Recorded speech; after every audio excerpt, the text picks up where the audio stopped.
Hey, good morning, everybody. How's everybody doing today? It is Friday. Market is pushing up really, really strong this morning. Let me catch up on the chat. What's up, Michael? Swing. Netron. Yeah, man. Spy's breaking highs this morning. Looks really interesting, honestly. Look at this. So the Spy is getting pretty close there, man. Let me see. Sorry. You guys should be able to see this. We got a lot of other movers here as well. Um, yeah, there you go. But check the Spy out, guys. Let me fix this.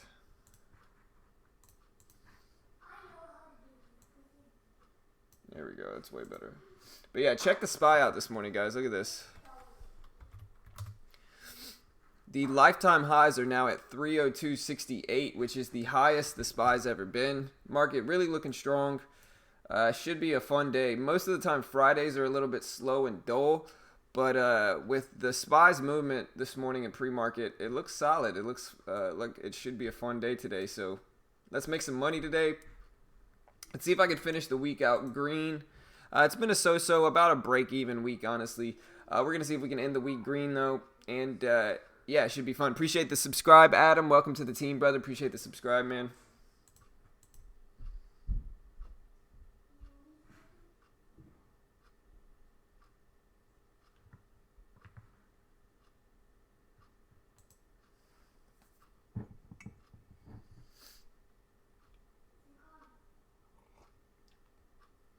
I think the Spy set a new record high in pre-market. Let's check it out. Yeah, we already looked at that one. That one looks strong, man. We'll have to look up the catalyst this morning. But then in other stocks, we got MTSL. MTSL looking really, really strong. Appreciate the new subscribe today. Thanks, brother. Appreciate it. Thanks, Mario. Welcome to the team, bro. Welcome to the team, man. Um, we got MNK. MNK spiking up here. Gonna watch that one. What's up, Peter? Good morning, man. We got AKTX here. AKTX. AKTX here. That one looks strong, gapping up from 190s to 215. We got IDEX, BITA. None of these are really on my watch list. I might watch BITA.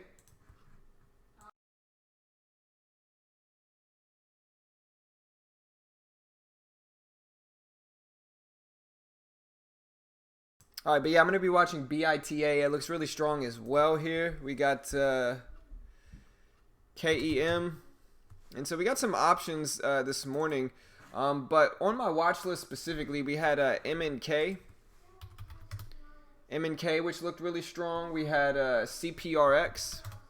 CPRX that actually looked pretty strong. We got Etsy here, ETSY, Etsy gapping up. We got MCFT, which is gapping up some here. AMD looks strong with the overall market. MU looks good. Gonna keep an eye on the cannabis plays to see how they look as well. A little bit lower volume with these. So these aren't necessarily my favorite, but CYAD. Let's look at the gap downs here. We got ARDX gapping down. We got SINT. Not that much volume with the gap downs, probably because the overall market is up. And so we'll see what we get today. Should be an interesting day for sure. We got the UVXY and TVIX both gapping down with the overall market pushing up. CRH. Let me know if you have anything specific you guys want me to look at. This is just what I've built on my list so far, but it's still a little early, so we'll probably get a few more that pop up. So we'll see. Let's do this, guys. GoPro. We got Rio, BHP, SKT, RKDX. What's up, Landon? What's up, Mario? Good morning, guys. Good morning, team. And no, I am not a cyborg. I'm not a cyborg. Just to clarify.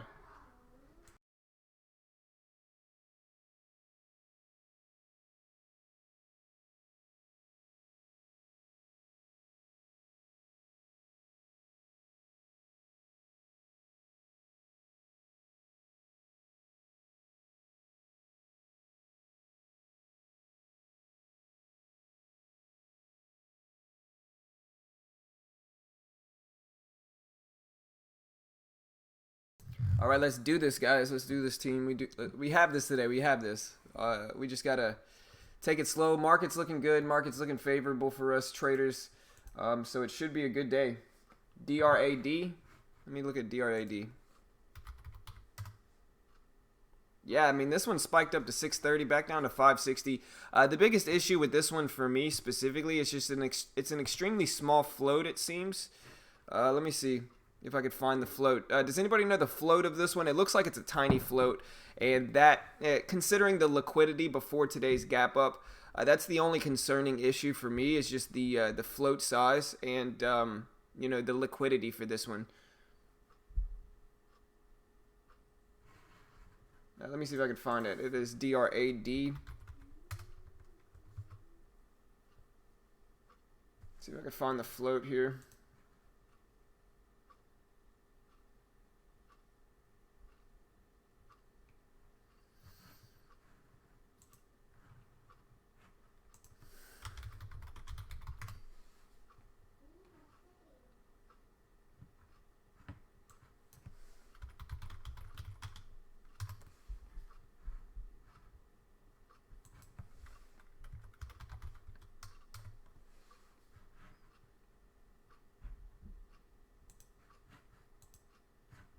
$1.6 mil. All right. I mean, yeah, it's super small. Appreciate it.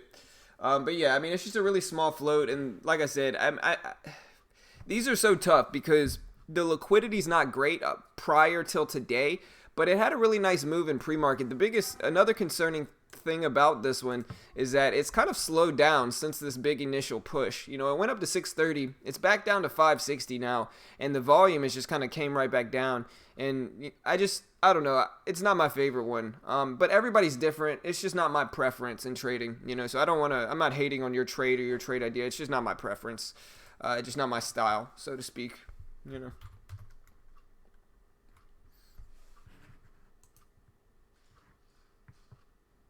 $10 million market cap. But yeah, the SPY overall today, I saw a few other ones, Roku and SQ. SPY dropping now though. We got Roku down, SQ down some. So we had a nice push in the SPY. We'll start reading. We'll start reading some catalysts and some news soon. GoPro on the list here, but yeah, aside from that, it's just a typical Friday. Somebody asked me about MTSL, scalping it at the open, and yeah, I mean, I'm not necessarily opposed to that. I think that this one has some of the more solid volume this morning, MTSL specifically, and yeah, I mean, I think that you got some obviously defined levels in pre-market here, specifically at 180. You also have 225 or so. And then, of course, the pre-market high up here at 230. Those both look interesting. Or the previous pre-market high. And then you got 250, which I think if you're going to scalp it, if I was going to scalp it, I'm not an investment professional, so I'm not liable for any losses you take in the market. You always have to make your own assessment and trade responsibly. But with that being said, I think if you're going to scalp it, over 250 looks interesting for that quick break of the pre-market high and then just get in and out really, really quickly. If I'll put it this way, if I was going to trade it, I would look to scalp it over that 250 level, but I definitely wouldn't marry it just because yeah, you know, a lot of times pre-market high breaks can get faked out and reversed very, very quickly. And so I'm not trying to marry those stocks or hold them for any significant period of time.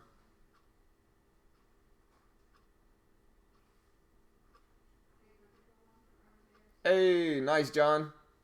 Hey, good job, brother.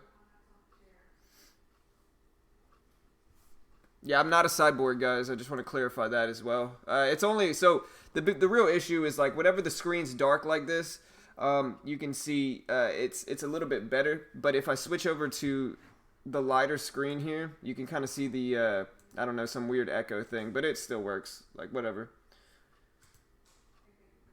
What's up, Haley?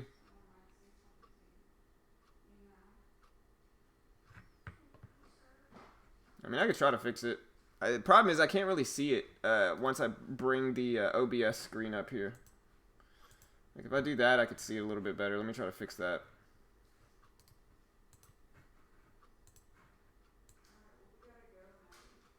There we go. All right, that should fix it.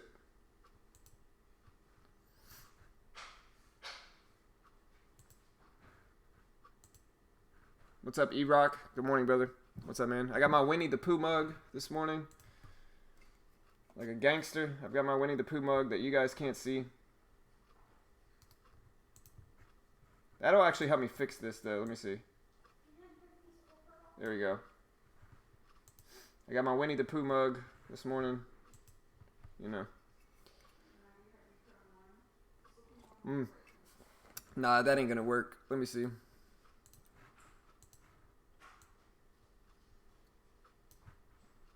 There we go.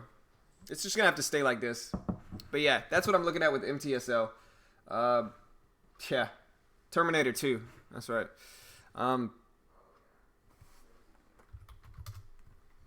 BITA. Let's see if any of these are actually tradable for me. MNK is tradable, so I'm definitely going to be watching MNK. BITA is tradable. CPRX is tradable.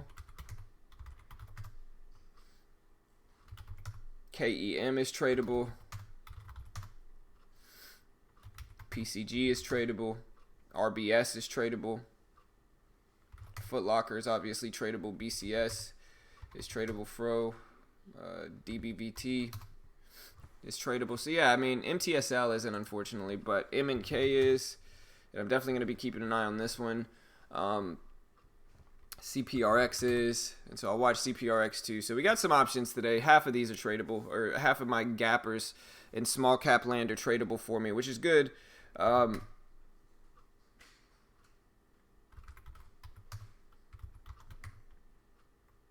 See about MCFT. Nah, I'm actually noticing it. It's actually pretty bad. If I turn here, let me look this way. There we go. All right, now I'll actually be able to fix this so I don't look like Terminator.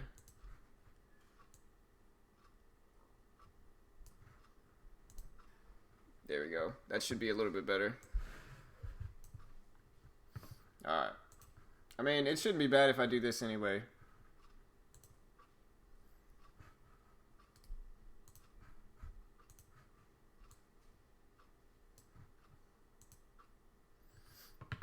All right.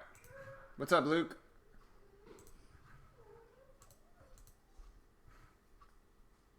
What's up, Mario? I haven't been on the stream in like 5 months. You look much different than I imagined you in my head. Yeah, I mean, hey. Here, I know what I can do. I can put my chat like this so the echo isn't huge here. There we go. I don't know whether that's a good or bad thing to say. I'm going to go tell my daughter goodbye. My daughter's about to leave for school, so I'm going to go give her a hug goodbye. So I'll be right back in a second.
All right, guys.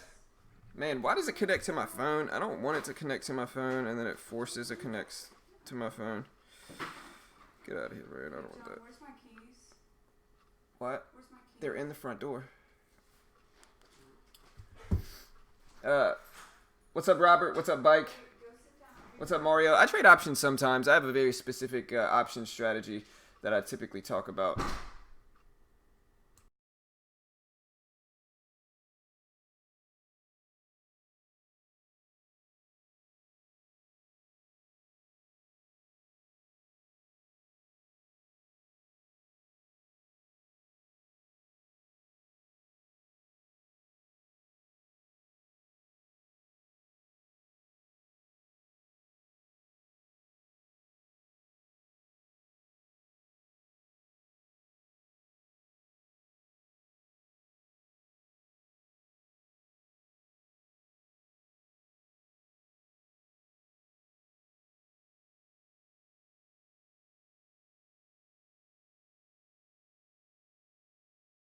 Sorry, my son wanted to get my his Switch to work. His Switch. Do I mind explaining my VWAP strategy? Yeah, man, I got you. Hold on. Let me try to get these headphones that I got that are acting kind of funny working. But yeah, I got you.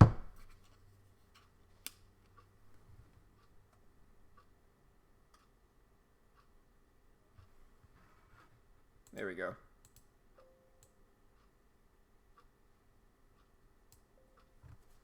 Are my headphones like broken, man? Why do they sound like that?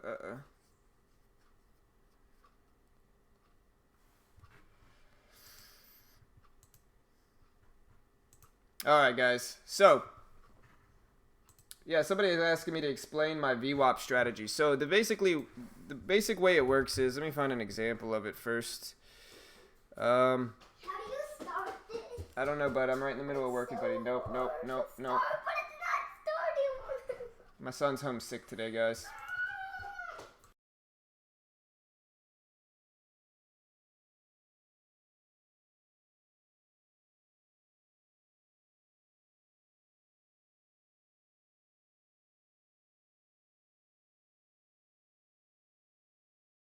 Sorry, I just had to tell my son. We just got his Switch, his Nintendo Switch working, and he's demanding stuff now. I told him he acts like that, we're about to take it away. But yeah, so look at that. Let's see. But yeah, my son's home from school today. Let me find an example of it. Here's one. This is the one I took the other day. So let me clear all this out. This is just too much noise right now. So the basic way the strategy works, right, is that you get you look for a downward move at the open. Okay, so you're looking for a downward move at the open, and so that's what you see here on AMD. You see a downward move at the open. Preferably, I want to see an overextended gap up. I don't know if this was a gap up or a gap down. It was a gap down, but preferably you want to see an extended gap up. Like that's what I usually attack it with, is gap ups actually. And so, anyways, so we're getting this downward. Here, let me make it a little bit easier to see. So we're getting this downward move right here, right? You see this downward move. Once we see this downward move and we see that the stock is well underneath the VWAP and maintaining underneath the VWAP in a downward trend, the next thing we're going to do is we're going to start looking for a bounce back up to the VWAP for us to enter our short position, right? And so we get this bounce right here.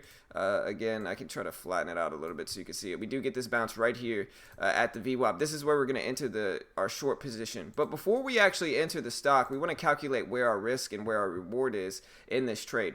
Okay, so, typically I like to use the low of that opening range as my risk.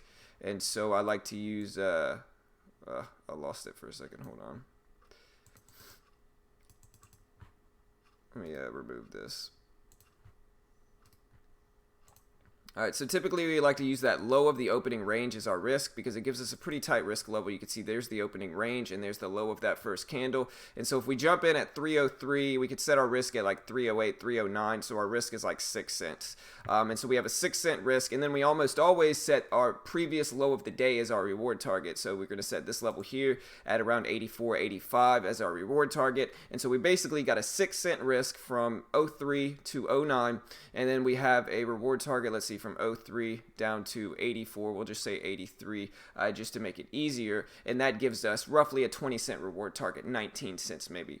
So it's better than 3-to-1 reward to risk. Our risk is 3 times less than our reward target, and so that gives us a pretty solid ratio to take advantage of. And then we just try to cover it at the low of the day and just take advantage of this range right here is the basic what we're trying to do. We're trying to short it at the top of this range, cover it at the bottom, and then move on with our trading day is all we really do. So hope that made sense.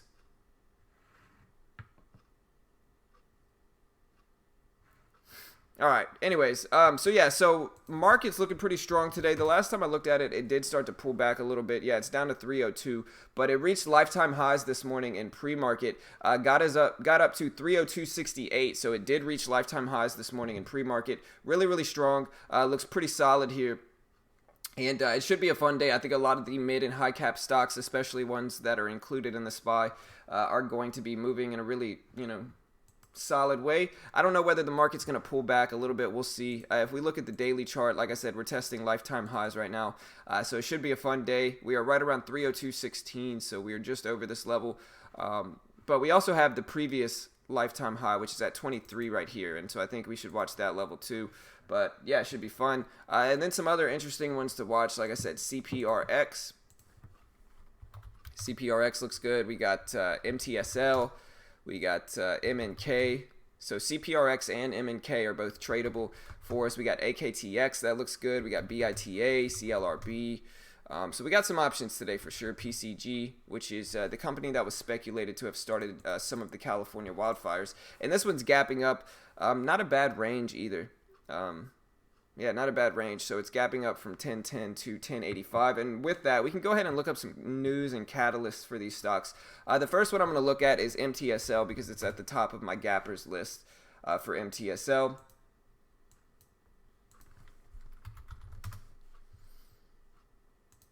Let's see if this actually helps me here.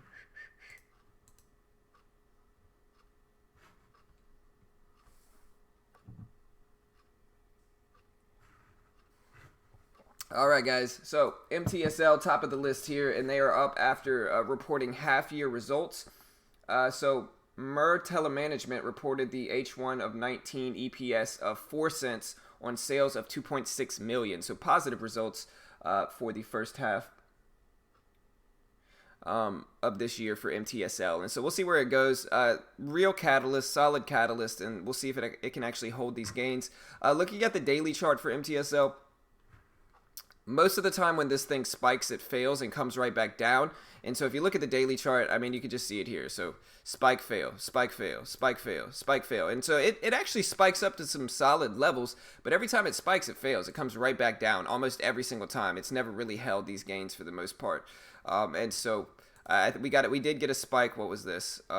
We did get a spike on the 10th, so 3 days ago.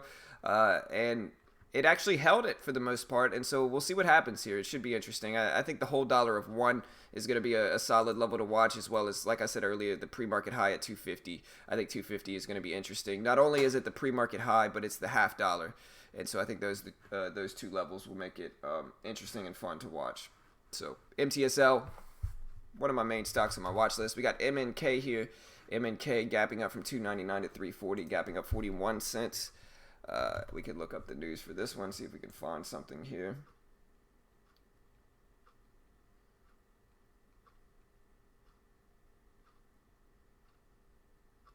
Yep, exactly, Michael. I wouldn't marry that thing, man. That's all I'm saying. I don't know which way it's going to go. It could just fail. It could fake you out. It could just crash down. So, like I always say, I could very easily be wrong, but if I was going to trade it, it would be almost certainly a quick scalp on the pre-market high break if it breaks the pre-market high.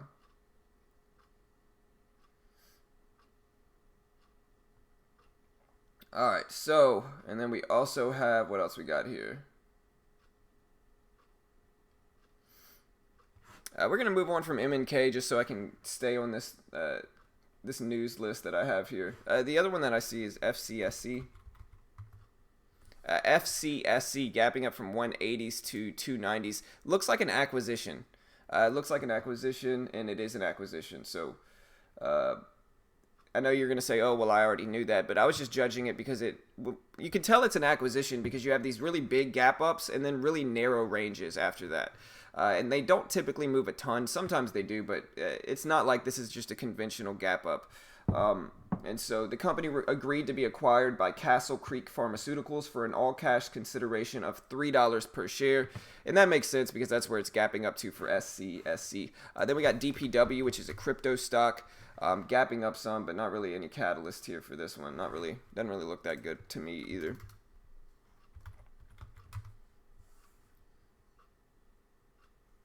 Then we got AKTX here, another stock on the top of the gappers list here for AKTX. No catalyst that I see for this one. If you know the catalyst for AKTX, let me know. But as for now, I don't necessarily see anything. We also have SDRL, gapping up some, and it dropped 12% yesterday, so maybe it's just bouncing back for that. We got IIPR.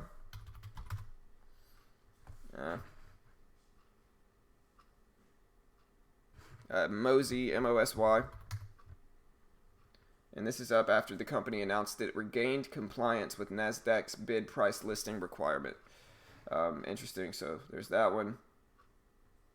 Alright, and I'm going to move on from this one now.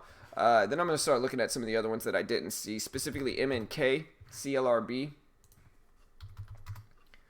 MNK is up after findings from analysts suggesting Actar Gel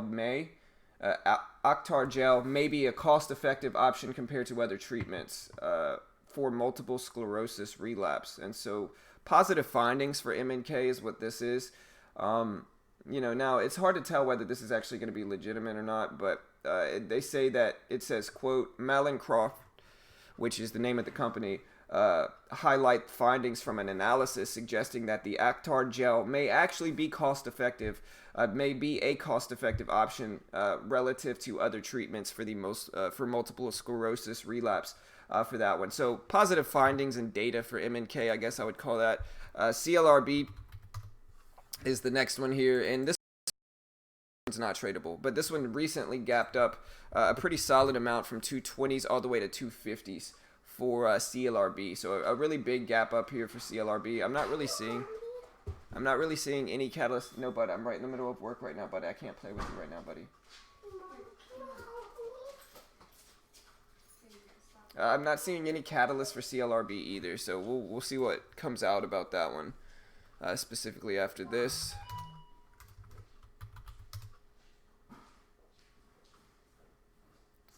And like I said, I mean, I'm not seeing too much else. We got the overall market, which looks pretty solid here. The overall market, CLRB, yeah, that's the one I just looked at. There was another one that was a C stock. It was like CP something.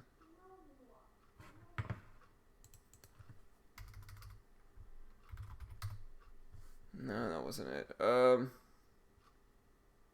It's gone. I think I listed it this morning on my watch list. Let me find that. CPRX was what it was. CPRX. So CPRX is tradable for me, and this one's gapping up really nicely here. And this one is up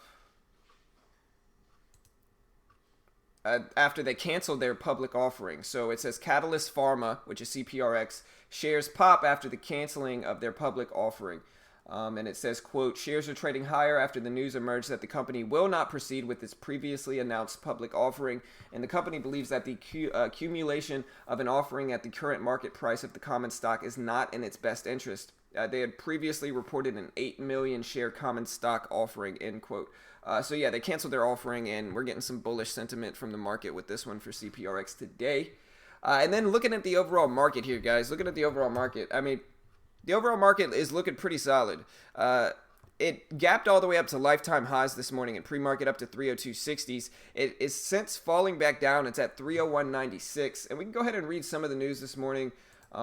And this is from MT Newswires, and it says, quote, U.S. stock futures posted moderate gains on Friday, on signs of easing trade tensions after China exempted some U.S. agricultural products, including soybeans and pork, from additional tariffs. Dow futures were up 0.39%, S&P futures were up 0.34%, and Nasdaq futures were up 0.41%. Oil prices were lower this morning, with global benchmark crude being down 0.28%, and U.S. crude West Texas Intermediate down 0.04% recently. So, we'll see what we get today. Should be fun. We got another report from BZ Newswires on earnings, and it says pre-open movers. It says, quote, U.S. stock futures traded higher in early pre-market trade. Data on import and export prices for August and retail sales for August will be released at 8:30 a.m. Eastern Time. The University of Michigan's consumer sentiment. So, yeah, that must have already came out.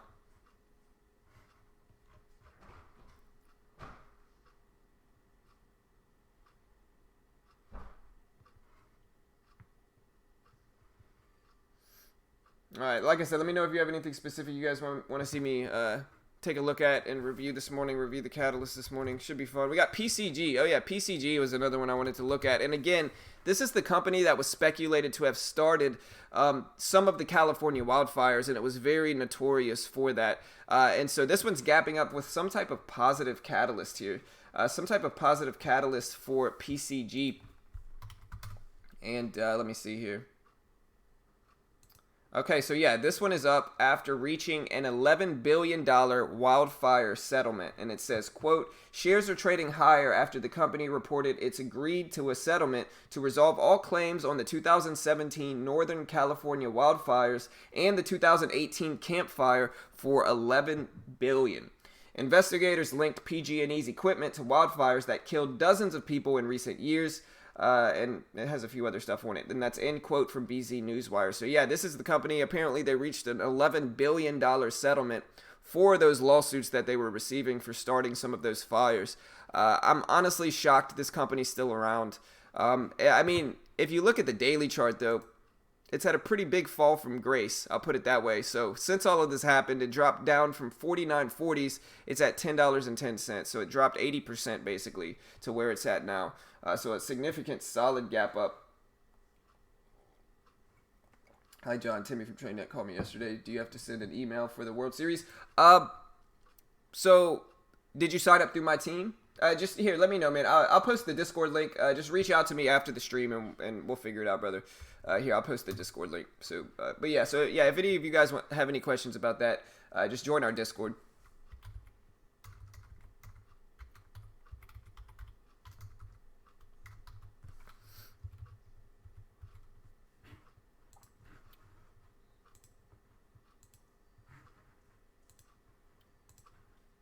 But yeah, that's the best way to do it. Just reach out to me on Discord. We'll figure that out. Please look at RPD.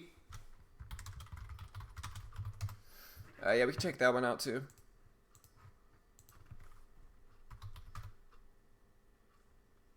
RPD, I mean, from what I see right now in RPD, very low liquidity, very small range, low liquidity stock, not a ton of action or movement here. And so, yeah, we'll see what we get for RPD. It's not really my style, just very low volume. Not much movement so far in pre-market. The daily chart doesn't look bad. It looks like it's a relatively recent stock that IPO'd back in September of last year. So it's only been moving for about a year so far.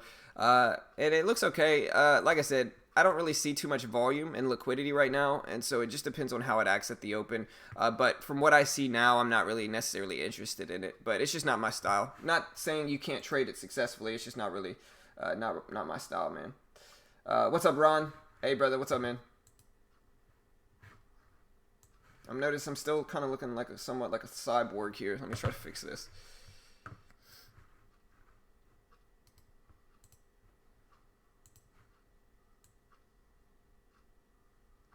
There we go. That should work. What's up, Chase? Good morning, man. What's up, brother? Yeah, man, I saw you in here yesterday, man. Long time no see, bro. Long time no see, man. Well, let's do this, team. Let's do this, man. But yeah, so I'll be watching PCG. Main watches today, like I said, MNK looks solid. CLRB, or no, maybe it was CPRX. Yeah, CPRX, MNK, MNTSL, AKTX. MTSL is recently starting to spike closer to that 250 level as well, closer to that 250 level as well. So we'll see what we get with this one. We got some solid movement here, but yeah, look at MTSL creep towards that 250. I think that's the big level. I think that's the most interesting level for me, at least. My Discord's free, bro. I don't charge anything for my Discord. Do people actually charge for Discord groups? It's free, man. It's free, man. Hey, that's the way to do it. Like I said, when I first got started, Chase, I took like a 8-month break. When I first, like, after I lost my first few accounts, I took like an 8-month break. But when I came back, I was a much better trader, for sure. Sometimes you need to do it.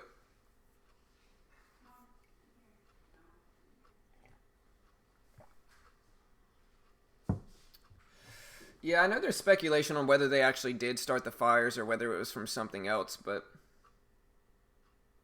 yeah, well, mine's free, stock boy. Mine's completely free, brother. So yeah, go ahead and join if you want, man. We got like 700 something people in there. We've got like 700 and let me see, 74. Yeah, we've got like 750 in there, like 749 or something like that. Yeah, I mean, like I said, I'm not going to charge for Discord, man. I feel like that's just, like I said, we don't charge for anything, man. Everything's free. Our Discord's free. Like, yeah, we post referral links like every other YouTube in the world, but what we specifically offer, it's all free. Like, we don't charge for anything, you know?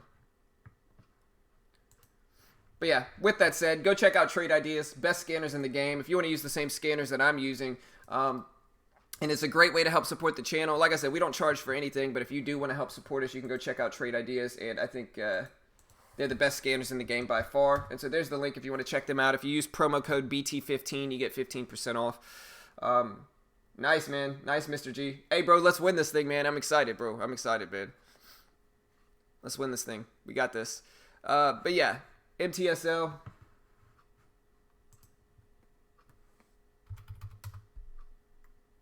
MNK, MTSL, PCG. I was looking at BITA, but I think that one had pretty low volume, right? I'll go ahead and look up the catalyst for this one. I don't think I've looked up the news specifically for this one yet for BITA, and this is for BitAuto. So BitAuto got an acquisition proposal from Tencent Hammer Capital. So the proposal was for $16 in cash for every American depositary share in a private transaction. And so that's a premium of around 16% to the closing price of the shares yesterday. So basically they received a proposal to buy for BITA, and that's why it's moving, which kind of makes sense. Because yeah, like I said, whatever you want to see if it's an acquisition, if you want to determine whether the gap up is like a real catalyst or like an acquisition, and I know an acquisition's a catalyst, but you could just look at the gap up relative to the range after the gap up, right? Big gap up here, percentage-wise, probably like, what, 8%? I don't know what that would be, maybe 8-7%. So a solid gap up, and then it's just really narrow after that gap up, which usually signifies an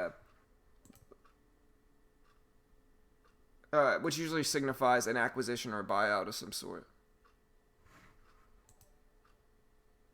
Why is my sound all funny on this thing, man? Hey, appreciate the sub, Brock. Welcome to the team, brother. Appreciate the sub, man. I have to see why it's doing this, man. Let me see.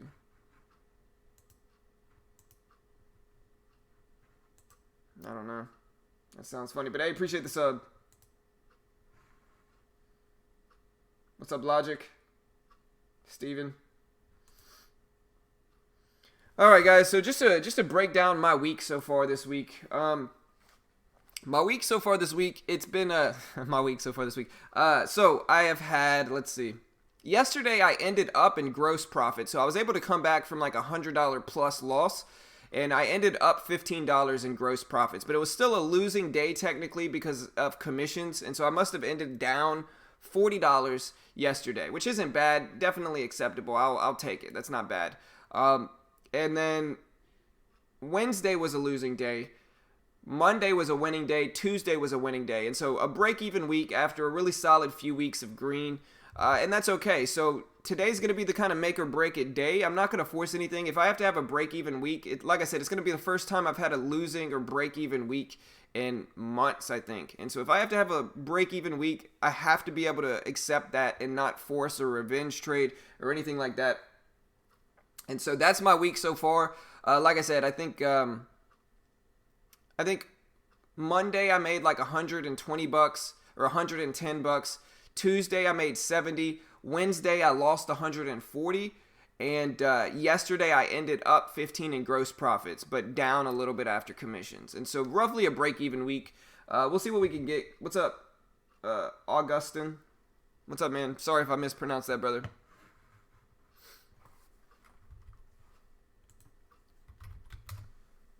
All right, guys, let's do this, though. Let's do this. What's up, Eagles? So we got the Chad back here, man. Is the Chad back here? Whoever the Chad is, I don't even understand it, but what's up, guys? And remember, hit that subscribe button. We day trade live on stream every single weekday morning. Rarely missing a day. We day trade the open live, showing you our account balance, letting you keep track of it, seeing our profit and loss, seeing us actually execute our trades. And so if you appreciate that transparency, hit the subscribe button. We do this live every day. You know, there's a lot of people that stream in pre-market, and that's fine, but they close it down at pre-market for a reason, mostly because they're afraid of live streaming the open because they're scared it's going to hurt their brand. We don't claim to be experts or gurus here. We just day trade live every day so you can actually see what it's like.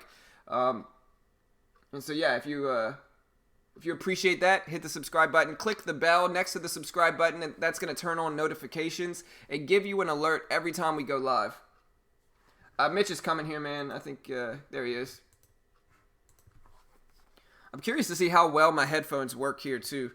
My headphones have been acting kind of funny, and they sound a little weird. Let's see. Plus, I think my internet's been acting a little shady this morning, too.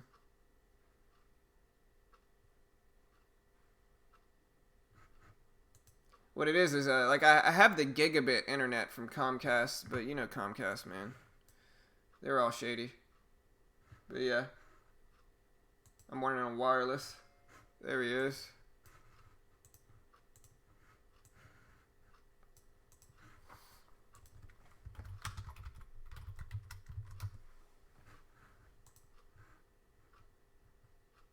What's up, bitch? What's up, bro? Let's see if you can hear me. Let me see if I can hear Mitch.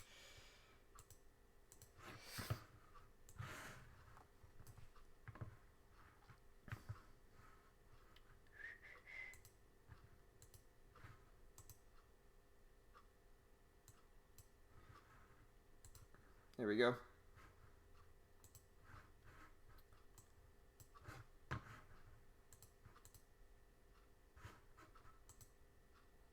What's up, Chris?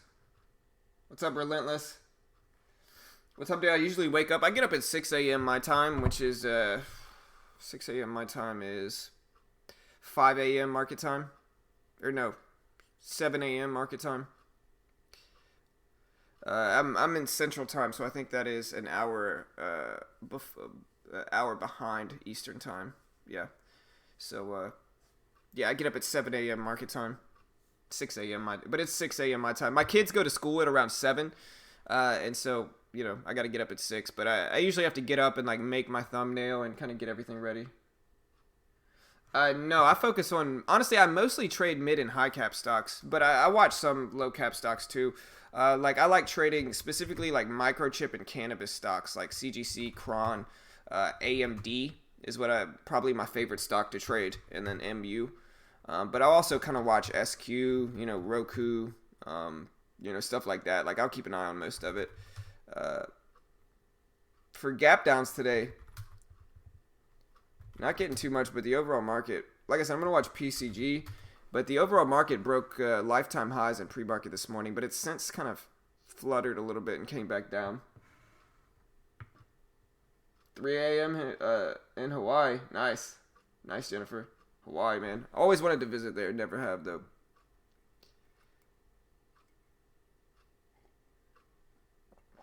But yeah, so SPY is actually kind of falling back down here. It closed at 301.20s, and it's at 301.80s now. So we'll see if it can hold its gains back up. Really bullish first part of this pre-market, and then since then it's kind of quietly, not quietly necessarily, but it's kind of faded back down since then. We also got Etsy here, Etsy, ETSY. ETSY gapping up from 54.80s to 56.40s. Not a ton of volume for Etsy though. So we'll see what we get with that one here.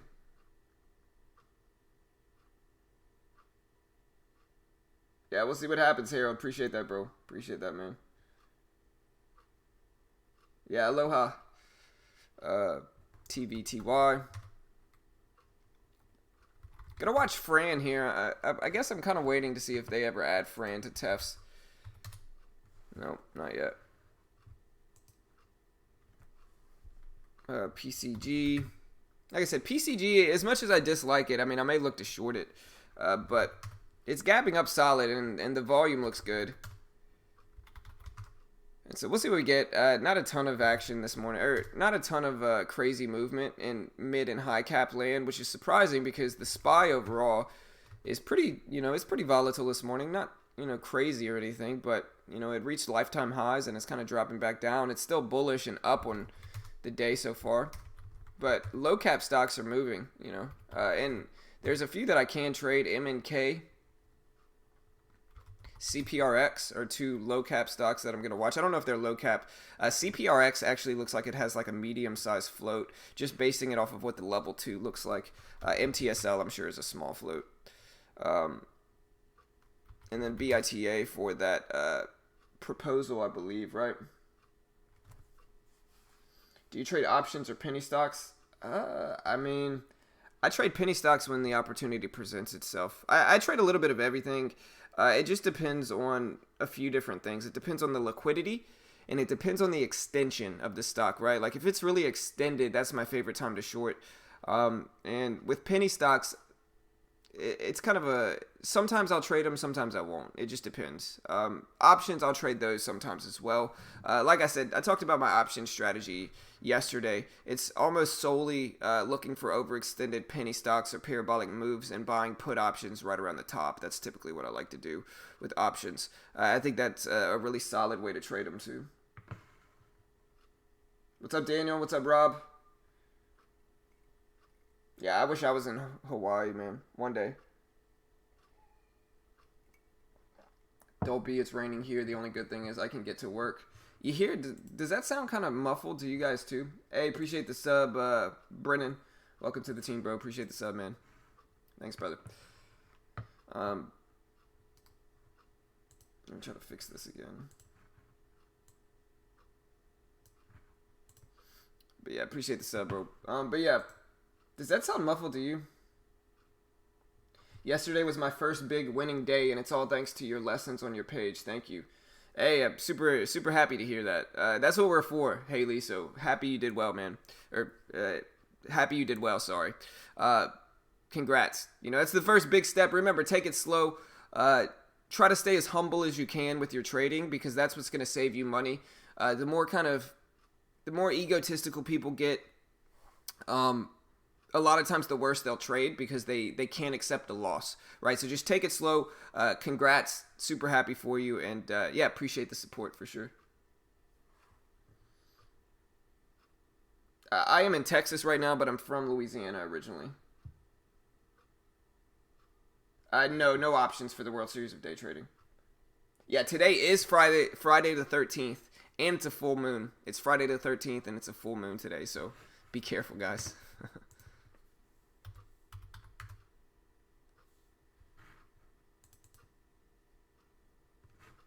So we got ENTG popping up on the scanners here. ENTG. All right, guys, we got about 8 minutes, so we still got some time here. Oh, okay. My bad. But yeah, man, just take it slow. That's how you got to do it. Happy to hear. Happy to hear you did well, brother. So, congrats, man.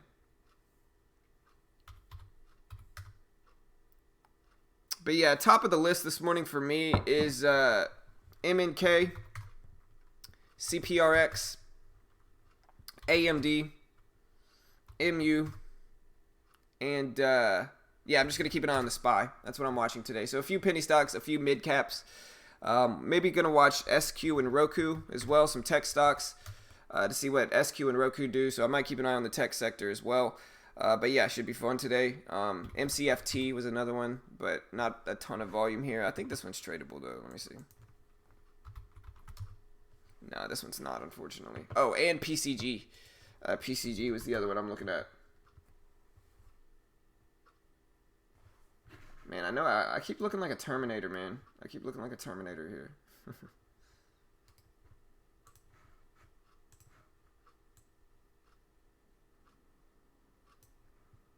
There, honestly, that should work. If I keep looking like a Terminator, let me know. Alright, that should work. MIK? MIK, I mean, I traded it yesterday a few times and actually had really solid results with it, but it's not moving any in pre-market.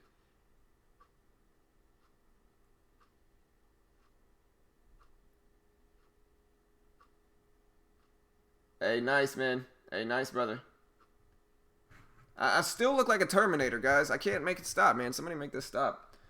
I don't want to look like a Terminator anymore.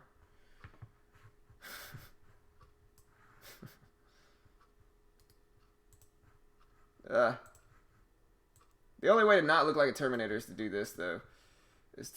And that's okay, I guess. Like, y'all still will be able to see me.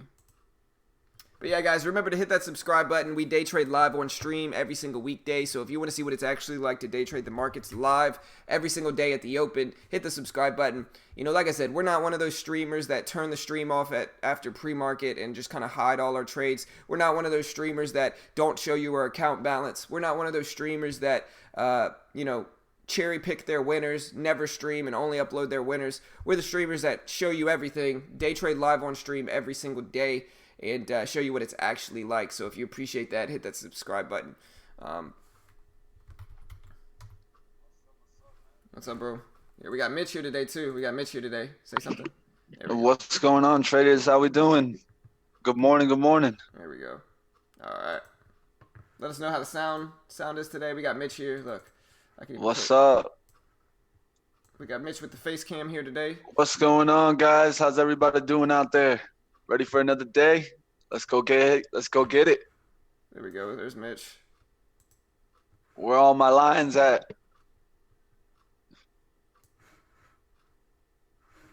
Let's see. All right, guys. We got 5 minutes left. There we go. Hold on. I'm trying to find a good spot for Mitch here. All right. Mitch has got to get himself a green screen, man. Yeah, man. There we go. All right. So, yeah, looking at my account, guys, you can see after yesterday, my account is at 562 in profits. So I lost, what is that, 38 bucks yesterday, which is very acceptable. I was down like 100 and something plus commissions, and so very acceptable loss. We lost you, bro. We lost you, man. I don't know. Whenever you click that button, it went out. Whatever you clicked just now. There you go. Hold on. I don't know what happened, man. Your face cam just disappeared. Just doesn't like me. I could see it. Like I could see it if it's like I could see it if the main screen's up. So we'll have you up. We'll put you up if you're once you're in a trade, we'll be able to see you. So that we'll just do it that way. What's the plan? The plan for what? Plan for today? Plan for today like is my plan every day. I'm not one of those guys that try to predict what the market does. I like to just react to what I see. You know, when you try to predict, a lot of times that'll keep you a little bit too rigid in the market. You're going to be too rigid. You're going to refuse to be flexible, and that can hurt you in the long run. So I'm just going to wait and react to what I see. If we get a really bullish day in the SPY and a lot of stocks are running up, then I might look to do some VWAP bounces. You know, we have some of these gappers like CPRX and MNK. I might look to short those if we get some washouts with those. To fill some of these gaps is what I might kind of take a look at. All depends on what the SPY does, what some of these do at the open. That's really what the goal is today. So.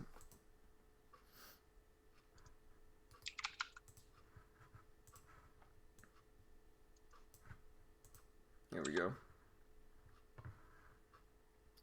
So let's do this, guys. Yeah, Mitch is here, the man, the myth, the legend. He's here. What's up? What's up? What's up?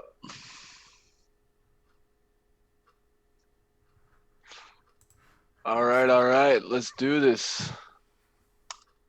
Save myself like $20 there, not saying another all right.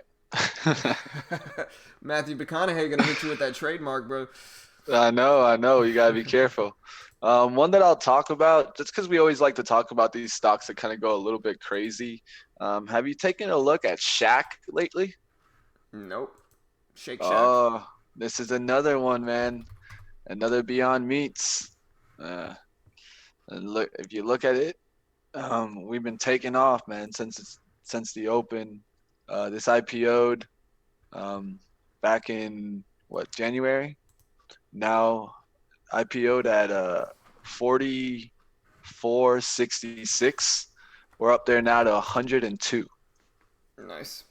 I mean, it's got a little bit less volume though than BYND. It does look super. Look at the extension though on the daily chart. Is pretty crazy how extended this thing looks on the daily chart. But I gotta see some volume.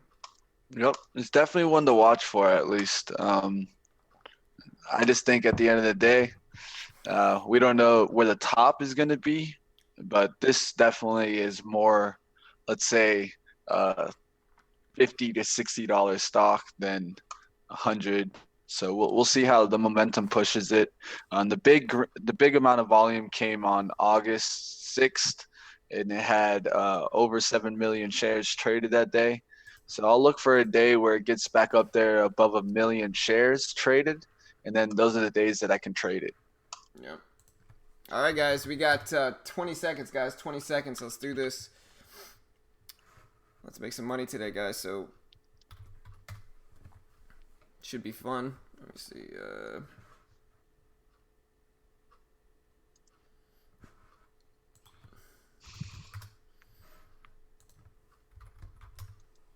All right, there's the bell. All right, there's the bell, guys. So, like I said, the SPY is roughly at 301, right around 302, 301.80s. And so we'll see what that gives us today. There's the bell. We got AKTX. What was the other one? MTSL, right? Somebody else was watching MTSL. There's MTSL with the pre-market high break. Very quick. Happened in pre-market, though. So there it is. AMD just absolutely tanking this morning. I don't mind it. Maybe if the VWAP drops a little bit more, I can use that as a risk level the previous day's close. So we'll see about that. That's what I'm kind of watching for that one. Let's see what we can make today, guys. Let's see if we can make some money today. All right, we got MNK dropping here. Like I said, AKTX, specifically MTSL. MIK bouncing today. Strong move right there at the gate. We got Etsy up a little bit here. We got the SPY is down. It's down to 301.70s, down to 301.60s now. So the SPY is dropped since the opening bell. And we'll see what happens here for the SPY. If we get some washouts, it might be good for some fades. Etsy broke lows just now. MTSL just completely reversed, came back down to 230s. So quick spike up to 260s, but then completely reversed back down to 230s. MTSL's tanking. Like I said, what was the other one? AKTX. MNK was the other one I was watching. And that one's since dropped. Maybe I could look for a fade on this one, but it just depends here. Let me see.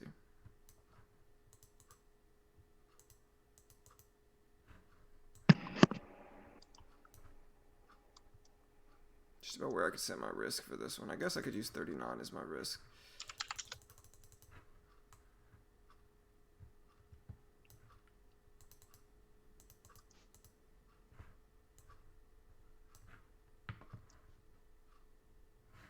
SPY is absolutely tanking, though. It's on the 301.50s here. We got Etsy. That might be a good fade. Etsy. You could use a risk of 52 from 39, so your risk is about 12 cents. That doesn't look bad. AMD. Kind of looking at AMD too here. We're not even 3 minutes into the day, though, so I'll probably just wait a little bit. Wait for some better setups here. Don't want to trade too early here, but yeah, there's Etsy. I like Etsy here too with the short right here at 39. I could see it coming down to like the whole dollar, maybe down to like the 20s, with the risk of like either 51 or you could also do 60. SPY is just tanking though here. Getting a little bit of a bounce here, but most of these stocks have followed the overall market here. And then we got AMD. AMD still looking okay here. Yeah, I just saw MU get hit with 3,000 shares at 46. That one looked interesting there. Which one? MU just got shorted 6,000 shares. Yeah, AMD's already faded beautifully off of that 30-20 level where the VWAP is. Just perfect fade too. Unfortunate, but missed it. Yeah, I was looking for the bounce on that one. At first, it didn't give it to me. And then right when I took my eye off of it and went to 308, it just popped up to 320s there real quickly. Looking for a bounce in some stocks here.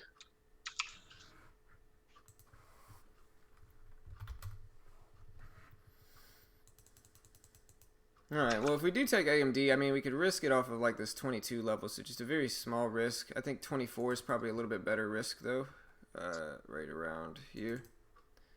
And it's just about whether we actually get a move, because there goes AMD. It just broke lows. There's the low of the day break for it. Wish I would have gotten in that fade.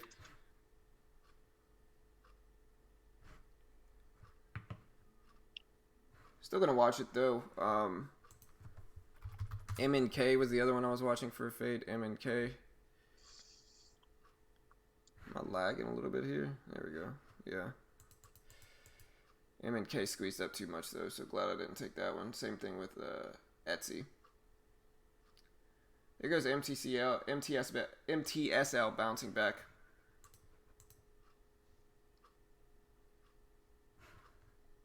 And what did SQ but did not get filled? That's tough, brother. Oh, good lord. There goes MNK ripping up here. Breaking highs, so no fades for MNK today. Which is like I always say, I try to react to what I see instead of predict it, because a lot of the time my predictions will be wrong.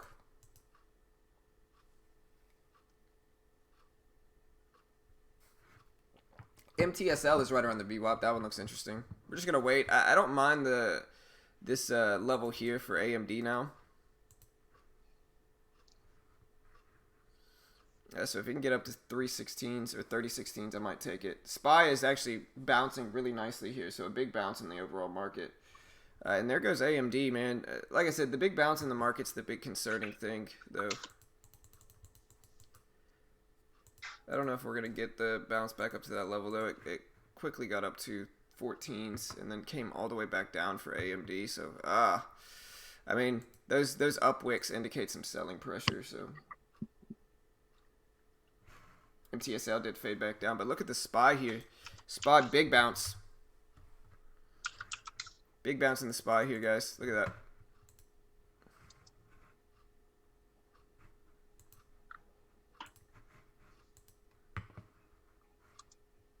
SPY bounced all the way back to 301.80. AKTX faded. MNK ripped up here. MTSL is kind of at the VWAP. But yeah, well, curious to see what the SPY actually does here, guys. No trades for me yet. No trades yet. Oh, we just broke 200 viewers. What's up, guys? Remember to hit the subscribe button if it's your first time here. We day trade live at the open every day. So hit the subscribe button if you want to come watch us again. If you click the bell, it's going to turn on notifications every time we go live. So click the bell. PCG. Yeah, I was watching PCG this morning. I forgot to look at it after the bell, though. Sideways right now for PCG, unfortunately for me. Maybe going to look at MU with a risk level of 54 or so.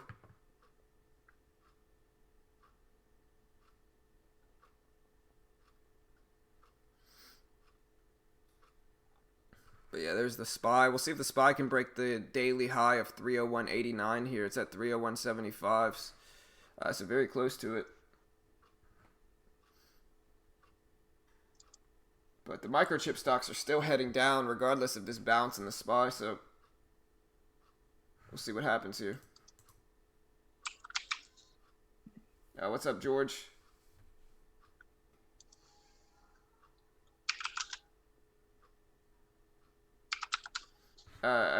It's slightly delayed. Etsy ripping up here. Maybe we're going to get this AMD bounce. Got to get 311 so I can risk off of 18 or so for a 7-cent risk. But don't know if I'm going to get it because it just keeps reversing back down.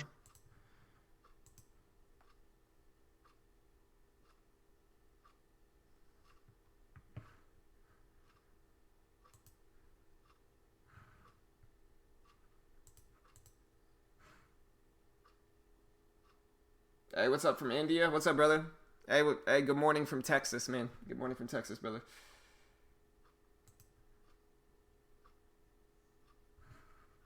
So yeah, waiting for a bounce on AMD up to this 3011 level. We've got a lot of up wicks though, so we'll see what we get. SPY's reversing back down though, so we'll see. Just gonna wait for my entries. I haven't really seen any solid entries for my style yet, but we're not gonna force it. We're gonna be patient here.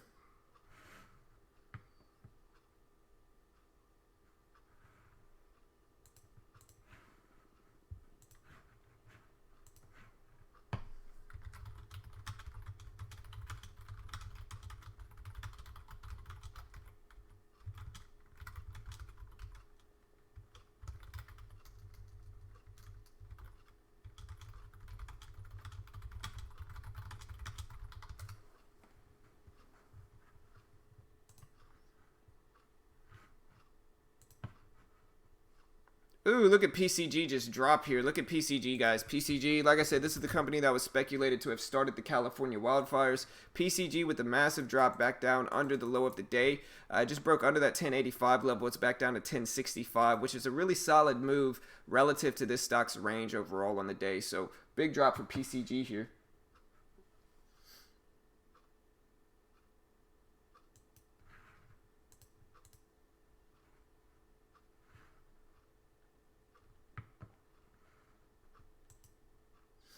All right, maybe we'll get this bounce on AMD and MU. That's what I'm kind of watching today. See what the previous day's closing price is for AMD. All right, there's 10. There's our threes. Like I said, if we can get up to 09s, I'll take this one for AMD. Hey, appreciate the sub. Here, I gotta move this around. Plexar, welcome to the team, bro. Appreciate the sub, man. I mean, we got a bounce, but I needed that 30-10 level for AMD. Just never got it. Not yet, at least. PCG getting hammered here, and MU starting to climb back. If I got an MU, I could use a 42 risk. Maybe a 43 risk, and so 8-cent risk. Doesn't look bad for MU. Hey, appreciate the sub, David. Welcome to the team, brother. Appreciate the sub, man.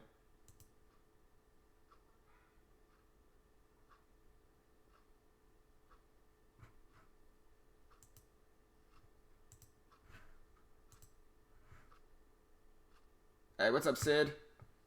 It's going all right, man.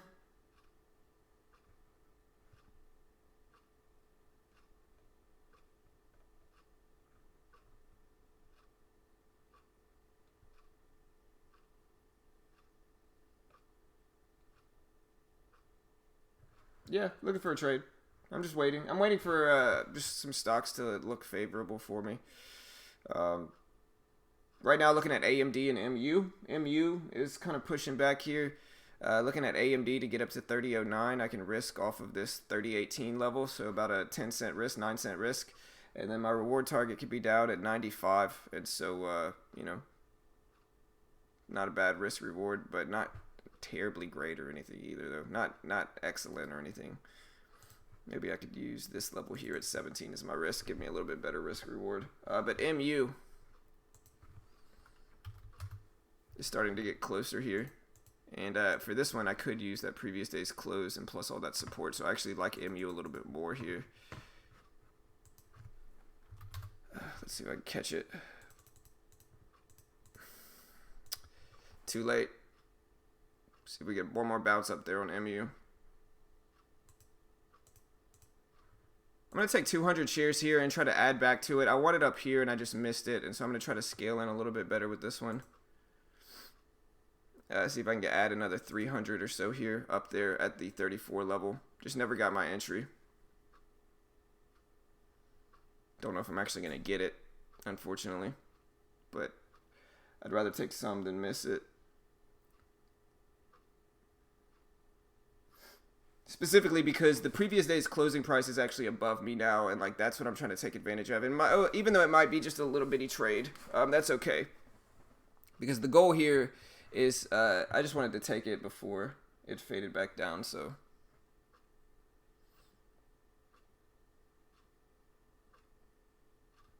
I mean whatever. 200 shares, I guess, but wasn't able to catch it. Yeah, I'm short. My bad, man. I'm short. Like I said, I really wanted to take 500 to 1,000 shares, and I just never got my entry with this one. There we go. That's actually a little bit better move here. I might be able to add another 200 up here. Give it some time. There we go. All right, so I added another 200. I'm in with 400 shares now.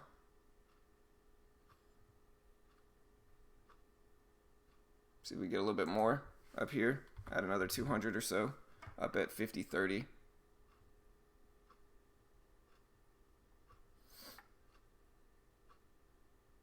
Kind of unfortunate though, because if I would have gotten the right entry, I could probably take profits already on this one, but it is what it is. I mean, I'm not upset or anything. It's just kind of missed the first move that I was looking for.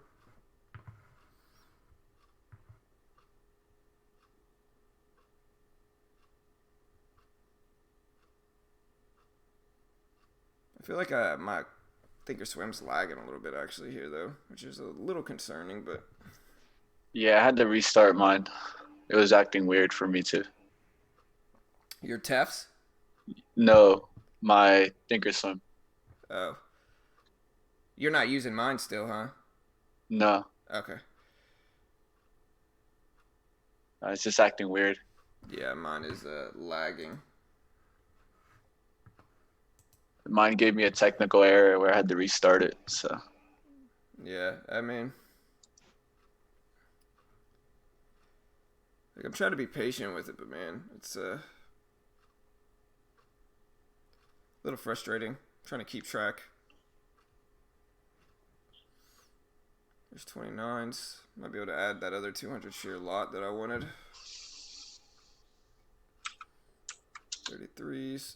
There we go. I just added that other 200 shares, so in with 600 shares.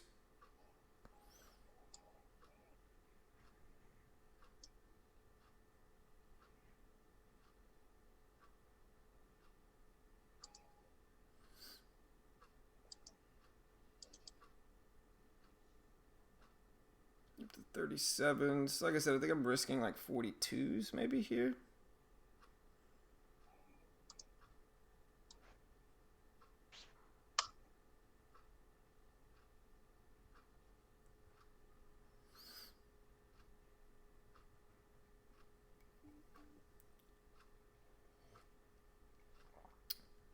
Like my risk is a little bit bigger than 10 cents, and so I don't want to take 1,000 shares like I've been doing, but it's frustrating because like I would have taken profits already, but it's just kind of all over the place, man. There's 40s, getting close to my exit here. Gonna get out at that new high it formed, but it's just hard to keep track of it.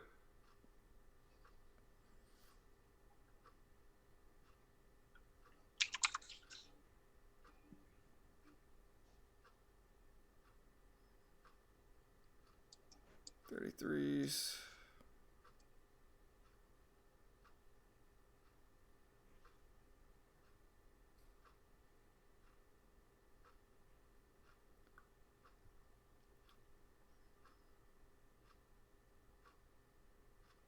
Got some up wicks too. 40s.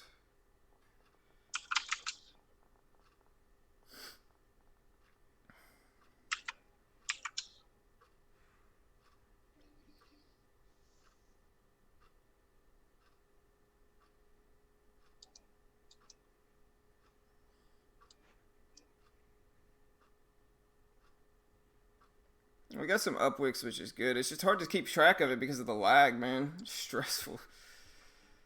Alright, well, there's the drop I'm looking for. Now it kind of looks like a fake out fade, which is great, but this lag is making it extremely difficult to keep track of, really. It's hard to watch. Like, I'm looking at the TEFs level 2 because it's a little bit more accurate today. I'm just getting out of this, man. It's too stressful. Like, this lag is just too much. I think it's going to squeeze up here anyway, but yeah, there's 42s. I got to see what I can do to fix this lag.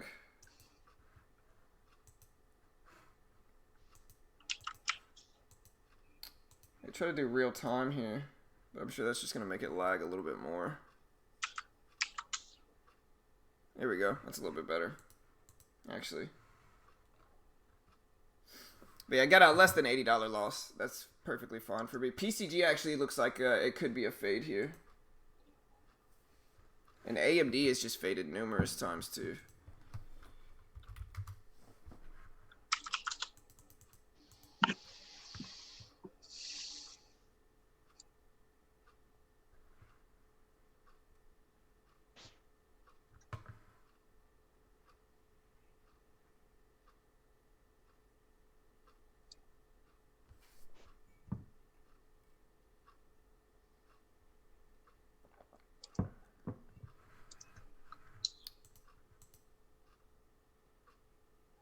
All right, guys, looking at JD here.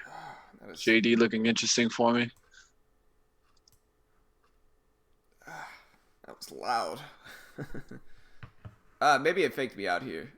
But like I said, if MU pulls back, I could look for a fake out fade. So like if it gets down to 50, 25, and then bounces up to 34, I might take it. AMD's also up there too. But the choppiness down here at the bottom of the range is the most concerning thing.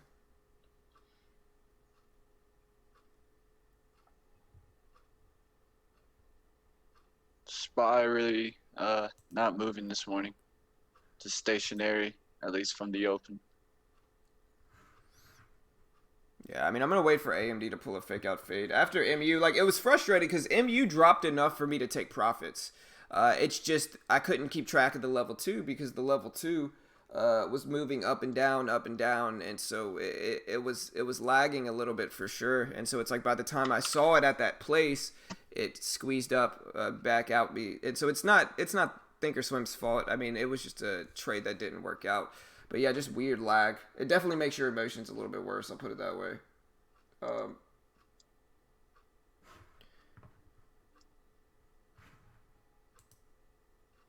Here, I gotta turn the volume down. I think on these headphones maybe is what it is. Hold on.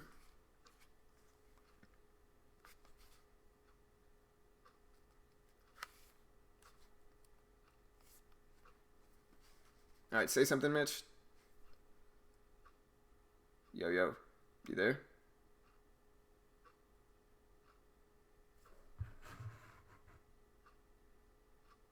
Yo, you there?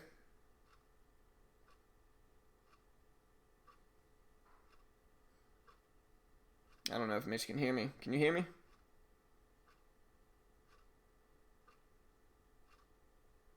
No, maybe not. I don't know. I don't know if Mitch can hear me, guys. Let me try to mess with the volume again.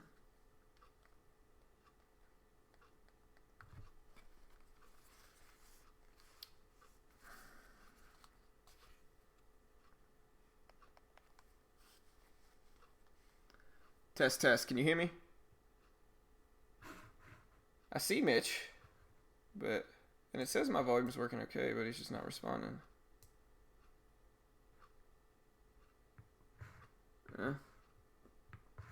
Whatever.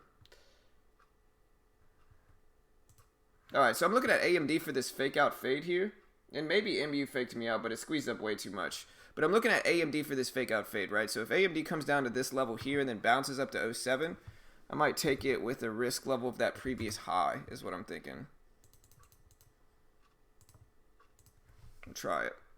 I'll give it a shot here. I think it all depends, though. The market's squeezing up, and so it might be worse for me to short some of this, but we'll give it a chance here.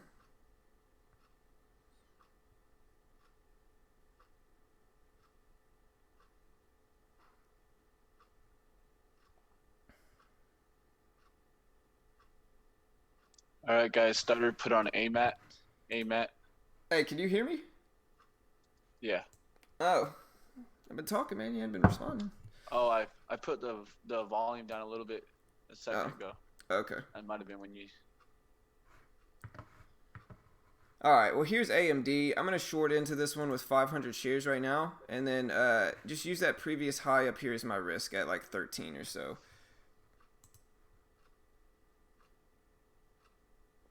All right. Well, I'm in short, guys. The AMAT at 43s. And let me know how the sound is for you guys, because I'm having some sound issues today. The stream's acting a little weird today.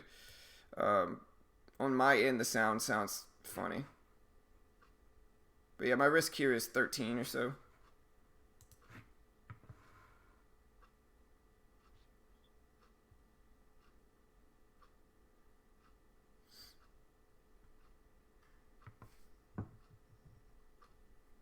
All right, guys. My risk is 51.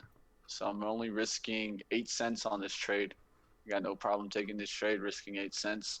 Clearly defined risk there. Let's see if we can get back below VWAP and head towards the low one more time. If we do that, we'll get a nice gain. I think it's a good place to base risk off of. It held the high. Now we know the risk. Let's take the trade. That's right.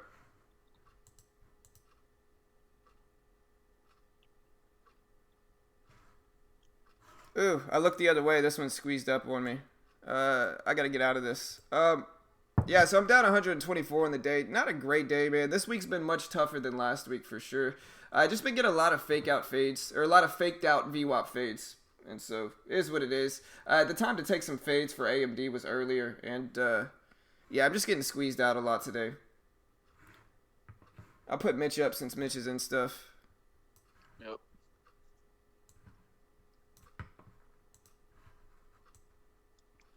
All right. We'll see if I can come back from it, but I don't want to push too much. I gotta be okay with losing sometimes, I think. And so we'll see. Just hanging out right now, trying to let this break down through the VWAP. You know, if it breaks out through the 50s, that's fine. We got the right risk to reward set here. Let's go ahead and wait. Let the trade work for us and not us work for the trade here. Here we go. Now it's working. Yeah, man. AMD is usually my favorite stock, but it's just not working that well this week. It's just one of those days, man. I mean, at the end of the day, it's just been a little choppy in the tech stocks. I've been watching MU, AMD. I just got an AMAT just because it looks like the clear one for me. They both, all three of them, I would take. I'd trade all three of them right now. They all have clear defined risk. So yeah, I liked AMD. I almost got in it myself. Like when I'm telling you, almost, I had the order out. I was ready to get in it. Yeah, it looks solid for the fake out fade. It's just like I said, I can't be too greedy. Like I've had a really solid few weeks, and so it's like if I have like a pullback week, I think that's okay. I think that a lot of people get the wrong impression with trading, and they think that like every day and every week has to be profitable, and it absolutely doesn't, and it's not gonna be either. And so the biggest thing like I need to do is just focus on it. Like I said last week, like as long as I'm taking the larger sizing that I need to do, then I'm okay with it. You know, if I lose, I'll be down like $150 this week, and that's okay. You know, because last week I was up like 400 or 500. Really, this entire few months I've made this push from being down in this account to being up around 500 in this account. So it's like I've made this big push to come back, and you know, made like $1,200-$1,300 gross the last few months. And so if I pull back a little bit, that's okay. I just think people, I think because of the 44s, that should make my trade look real nice.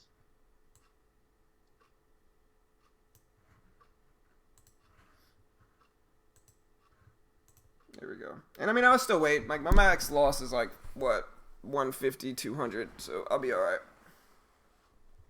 Lately, I've been noticing like I do a lot better. See, I just got faked out on that move on AMD too because there's the drop. Unfortunate. All right, guys. At least waiting for the 5130s to take some profit here. I I gotta take my headphones off. For some reason, it's really loud and it's not letting me turn down the volume on my headphones. I don't know why it's doing that.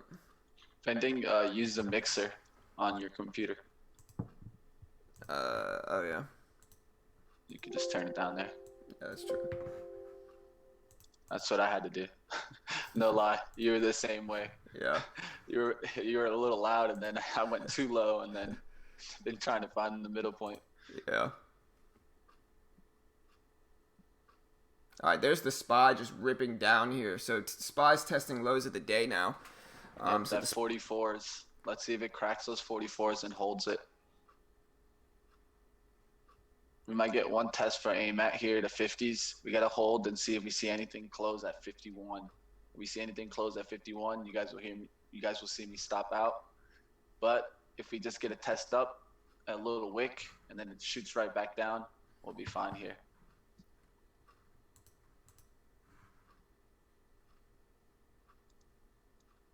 Just got to hang tight.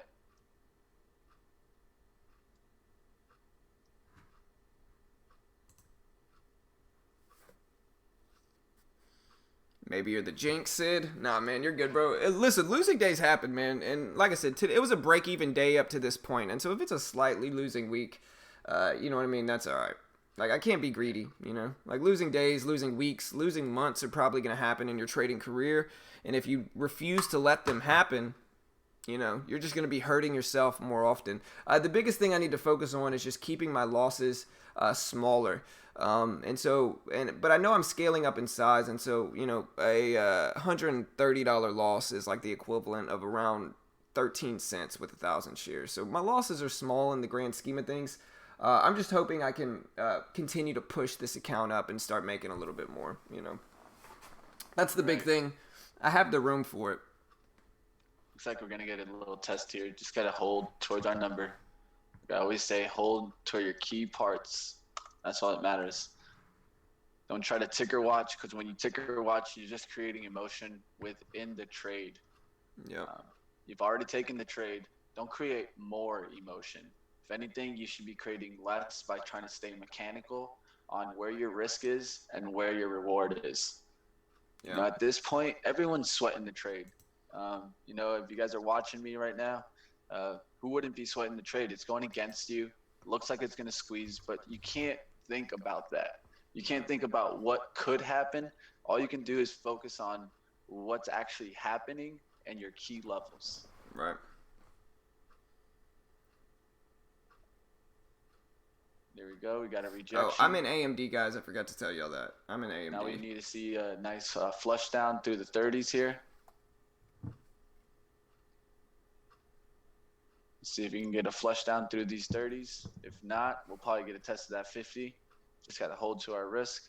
Stick to this trade.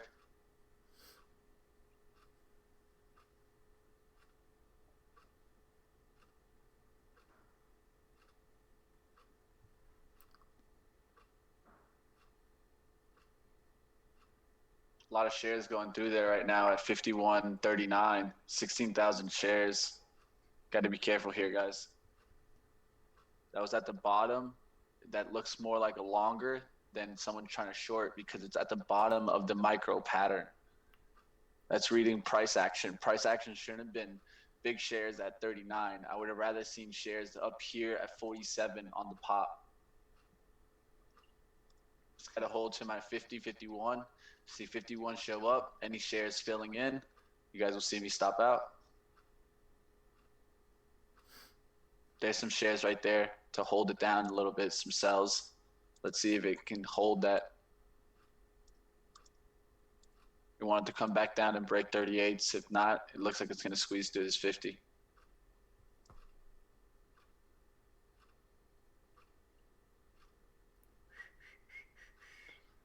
Hand on the out. Yeah, I'm about to get out of AMD too. It's squeezing me up. Look for 51s to show up on the time and sales. This is why we use the level 2 and the time and sales. We have a video about this. The level 2 is going to fake you out a lot. The real key is going to be if we actually get some shares to fill here. You see, it's showing 51s, but nothing's really filling. Everything was 48, 49s. So that's what I'm watching for right now. I need to see size fill above here. If not, it should reject. There you go. Quick rejection off 50. So now we know at least from no matter what, our risk point is set correctly because we've seen that rejection off of that. So that's a really key price point for the stock now. We're going to swing back here. Let's see. Again, the only thing I'm looking at is, are we going to get shares to fill? We got a couple hundreds there, 200 shares at 51. Those are the only shares I've seen fill up there. Yeah, I'm in AMD with 600 shares, about break even now, but I'm definitely a little bit too emotional in this trade, and I can acknowledge that and just realize that. Like, I'm too emotional. I want to see the breakdown under 30. But squeezed it right past the 253s, guys. We're going to step out of there and look for another trade. There's no point in risking a little more in this trade. Just stay with it. Yeah, don't stress it, bro. Oh, I'm not worried about it. That's a small trade. I had $300 potential there. So 3-to-1 trade. I'll get out on that risk and look for my 3-to-1 trade again. Yep. Overall, up on the week, about $600. So really not stressing it. Just got to keep working for the rest of the week. Yeah, I might be getting a little stubborn with AMD, I think. I mean, I like the pattern, and it looks like a fake out fade. Like, this is what a fake out fade looks like, but it's Friday. I probably, you ain't got no job. No, I'm just joking. It's Friday, and volume's a little bit slower, and so we'll see what we get today. But if this trade doesn't work out, I might just kind of wipe my hands and be done with the day. I don't want to force anything too much. Of course, we want to see this breakdown here down to the 29.95 level, but if we don't get it, we don't get it, and it is what it is. I don't want to take any crazy swings today.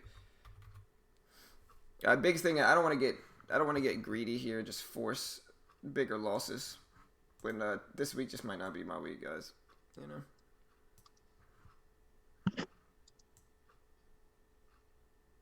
There we go. It's a little bit better. All right, we're down to 05s. Like I said, the goal here is like 30 and then 95. If we get 30 and then 95, I'll be happy, but it's just so choppy. I think I'm just getting stubborn with this one, honestly.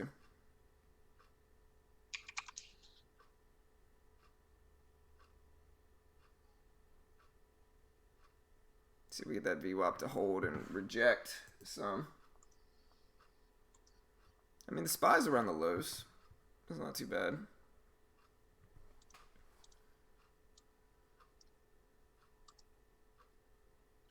It's just so many wicks. I think I'm getting stubborn is what I think.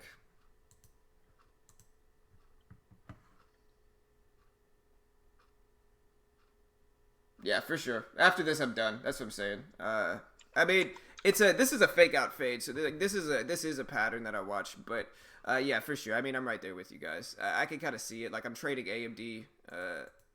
You know, just kind of attacking it when I don't need to. And yeah, I can feel it too. That's why I can recognize it about myself and understand it about myself. Like, listen, it's been a great few weeks, but I don't want to just start acting dumb and give a lot of it back. I mean, I've already given some of it back, but I don't want to just start acting dumb and give a lot of the gains back. So, I mean, I'm trading the range, which is typically what I like to do, but there's the squeeze up.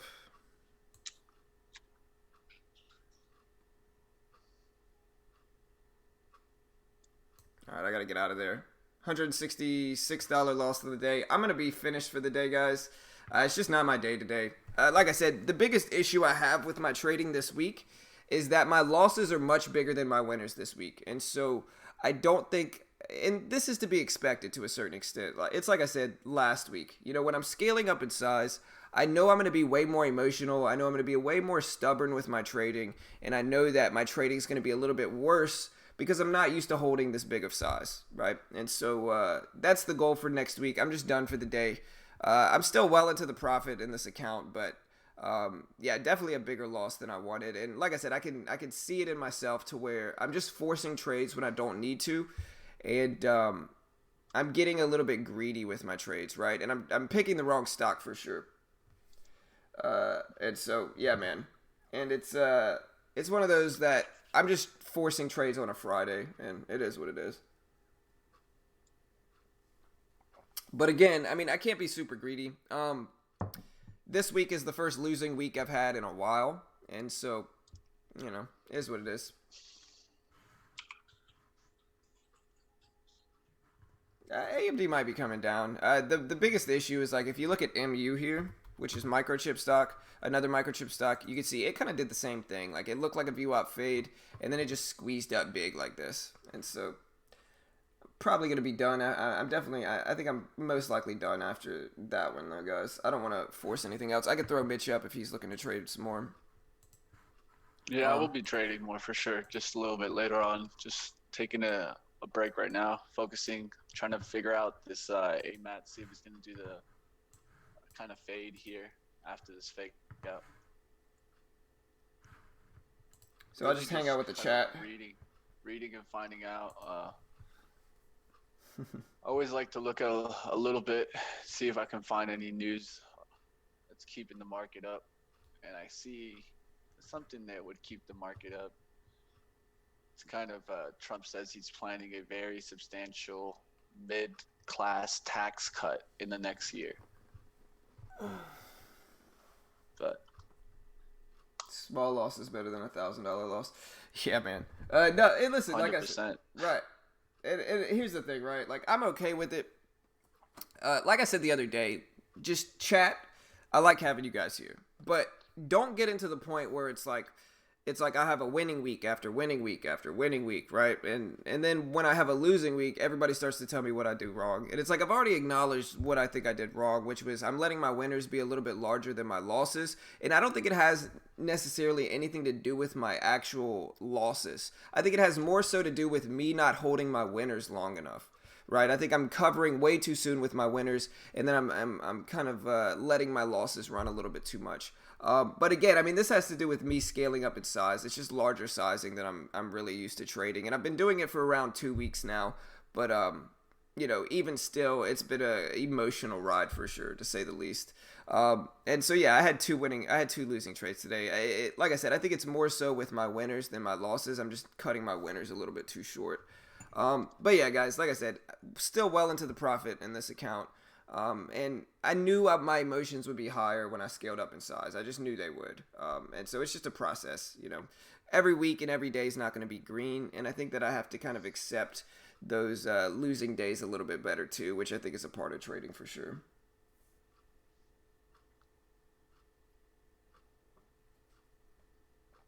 Losses bigger than wins. Welcome to my world. Yeah, man. Hey, listen. I'm not used to trading this big for sure. So, it is what it is. And the more I look at stuff like MU and AMD, the more it kind of looks like fake out fades. The issue though is that a lot of it is just sideways, and that sideways action is going to end up, hurting my account if I keep attacking it when I don't need to. So, it is what it is. Like I said, I had a really solid green streak leading up to this point, and if this is the end of the green streak and I go on a little, like I said, I'm not even on a losing streak. Wednesday was a losing day. Today was a losing day. Yesterday I ended up in gross profits technically, so it's a slight losing streak, I guess. But yeah, I mean it's just a part of trading. I think if you're a trader and you can't, accept losses, then you're just gonna end up losing your account. And so the best thing you can really do is just say, okay, look, if I lose, that's okay. I don't need to force it. I don't need to keep trading. If I'm done, I'm done, and that's it. And yeah, we'll get a nice little break from this with the competition starting next week. And so we'll get a nice little break from, all of this with the competition starting next week. Should be fun. I'm looking to win that thing though, but yeah, it'll get a nice little break from this.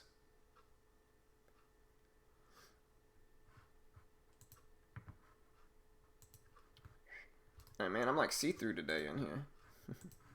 All right, guys, short here, AMAT. Yeah, I got you up. I'm done, so I'm just going to leave you up. Let's go ahead and we're going to hold to the risk right here of that last high. So let's create a line there so you guys can understand the risk. Right there. Trend line. Up. Up. Last up was right there at 52. We're holding to 53. We want to see this sizing get back in here at 40s. That's going to show that price action with the volume that I'm looking for. So big sizing here at 40 is what I want to see, and then a push down towards the VWAP. needed to break this low here. Yeah, it looks good, man. It's one of those where you're immediately green, so nice job, brother.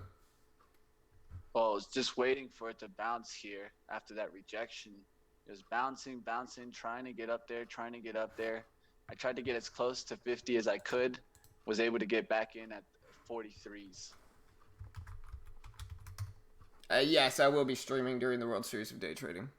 Yeah, for sure. I'm trying to win that thing, man. So, yeah, for sure, I'll for sure be streaming.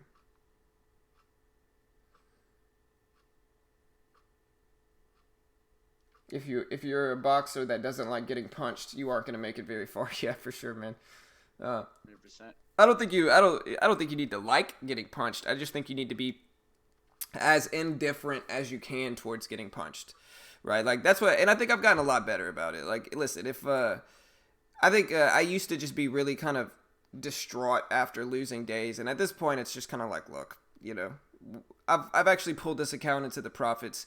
I know over the long term I'll be successful, and I know over the long term I have been successful for a solid 4 or 5 months. Like over the long term I have been profitable for a solid 4 or 5 months. And so as long as, you know, I can just keep with that mindset, I'll be all right, I think. All right, guys, liking this bounce, and I like how it's absorbing it. Would really like to see it hold under 46 here, and then try again for those 30s. Think we could get a breakdown through that 30 and a move down towards 51.25. Just got to stick around for a second here.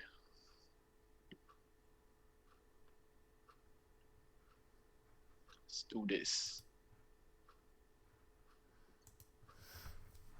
I can feel myself wanting to trade again. Just close your execution platform. I took keep watching, but I would close my execution platform. That's what I do. Hey, I want to stop executing trades. I close down TEFs. I leave Thinkorswim up, and I'll watch stocks. Hey, appreciate the sub, TZ and David. Welcome. It does get hard when you have the ability and it's just right in front of you. Right. It's when I see like setups, right? It's when I see setups like the fake out fade or the VWAP fade. It's when I see those, I'm like, I want to trade that. It's like I want to take it, but. All right. Well, one way I'll describe it is like when a boxer watches another boxer fight. Yeah. They're just like, yo, put me in the ring already. Right.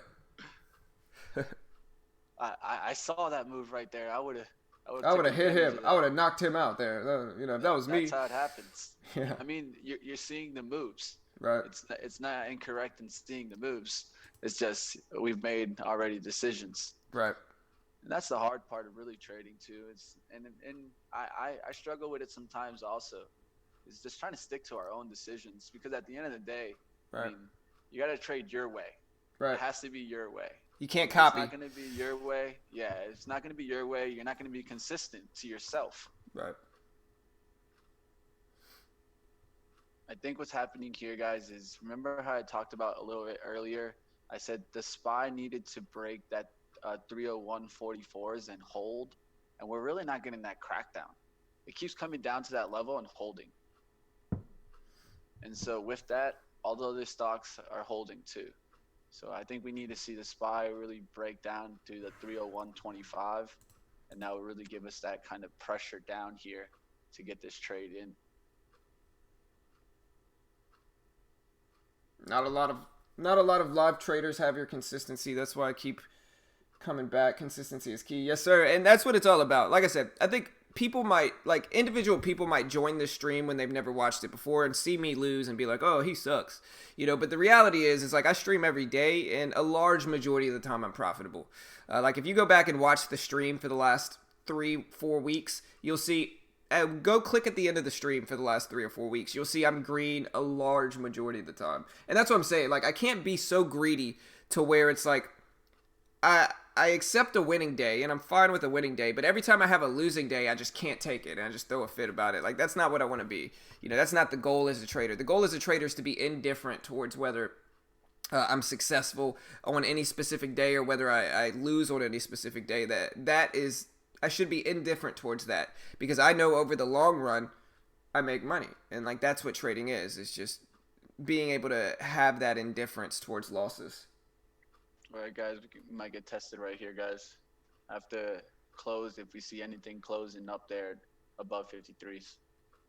But really, my way to not force too many trades is just like now I buy like 100 shares of a low range stock, and like I'm in a trade, I get my little, feet wet with it, and which is what I'm in. I'm in MU with 100 See if shares. there's anything filling here.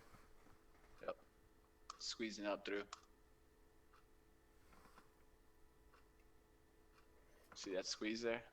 Yep. Volume filled. I would Hey. expect a couple squeezes now. I just think today might not be our day, brother. I'm not stressing. I still got $50. Ah, I was up $900 for the week, so I don't mind risking 300 today. yep.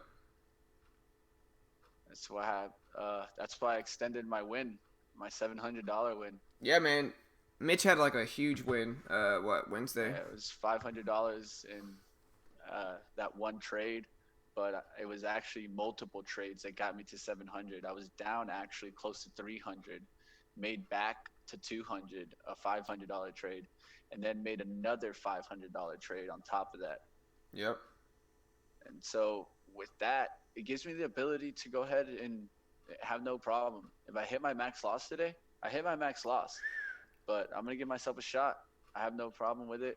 Let's let this market kind of decide a trend right here. And I'll go ahead and try to find a better stock to trade here. As we see AMAT breaking out there, I can already see AMD. Look at AMD. Yeah, that's why I got out of AMD. It was just the right time. That level made sense, and so I have to be happy. Yeah, I got out of my last trade for like a $5 loss there. Yeah. But You I'm don't definitely wanna be done. fighting that. No, sir. I'm not trying to. I'm trying to do that, man. But yeah, guys, like I said, it's just a process for sure. And it's one of those things where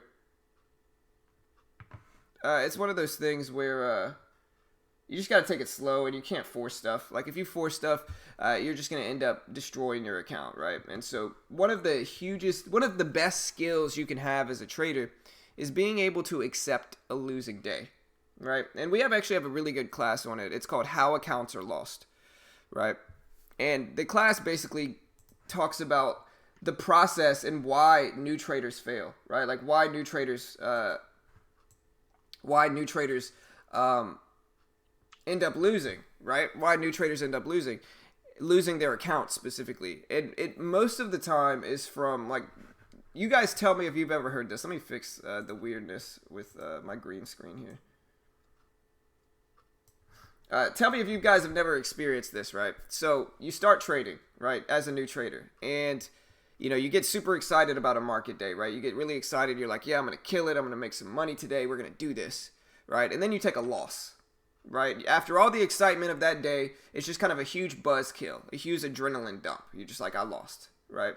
And so instead of saying, okay, I lost today. That's just what it is. Tomorrow's a new day. I'm just gonna come back tomorrow and trade. You say, well, I'm just going to take one more trade, but I'm going to use a little bit bigger sizing because I know if I use this size, then I can compensate for that original loss I take, right? And so you take bigger size. And then what happens? You take another loss, a much bigger loss. And then you say, man, now my loss is huge. I can't possibly accept that. And so you take twice the size from the previous trade, and then you take an even larger loss, right? And then you're at that level now where it's like, okay, my account is 3/4 gone. I might as well just go for it. I might as well just take my swing. I'm going to lose this account anyway. I'm just going to go for it. And then you go for it and you lose your account. And that's how accounts are gone. That's what happens. That's exactly what happens specifically to new traders, right? And so your goal as a trader is to make sure that doesn't happen. Make sure to say, okay, I lost today. That's okay. I'm done. I'm just not going to force it. That's price action right there, guys. You seen that? Hey, Rick, what's up, brother? Hey, sorry, man. Rick is an OG, man. This dude was in here since 2016. One of the first people in here, man. What's up, Rick? Hope you're doing well, brother. Yeah, man. We're fancy up in here now, bro. Yeah, it is called tilt. Just hit on EMPH. We'll watch that to bounce back. But you need that to flush through. That thing just flushed. Nasty. Yeah, as a poker player, it is called tilt for sure. Yeah, look at FRAN. That thing's ripping. Yeah, I saw EMPH. It's down. It's already up there to 5180s now. Yeah, what's up, brother? Hey, man, hope you're doing well, man. Hey, message me on WhatsApp if you still got it, Rick. I lost your number. I got a new phone, man, so I haven't been able. And hey, you know, Chi was in here the other day, bro. What happened to Graham, Rick? What happened to Graham, man? We used to have 3 of us. It was me, my Asian Irish brother Chi, and Rick over here, man, and Graham. And so they were like the OGs when this channel was first started, when I had like 10 subscribers. I appreciate it, bro. Appreciate it, man. Hope you're doing well, man. Hope your kids are doing well. You know, you still trading, man? Let me know.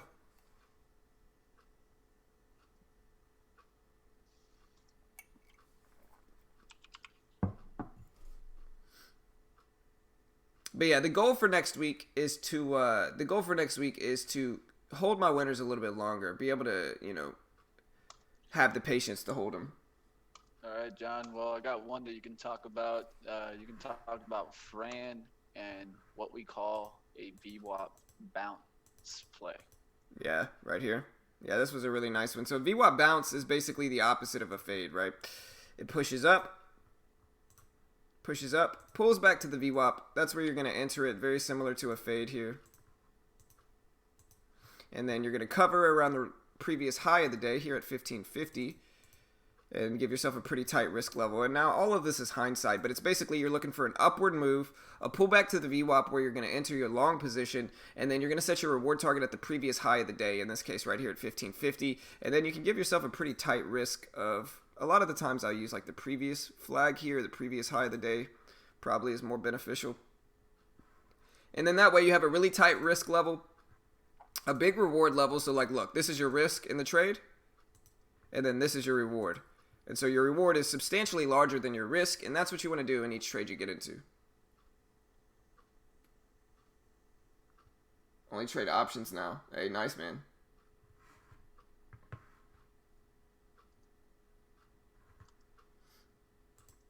Options, huh? That's cool. I've traded a little bit of options. Never really gotten my feet wet too much with them. But OSTK popping up on the scanners here. OSTK. Yeah, it's ripping up too.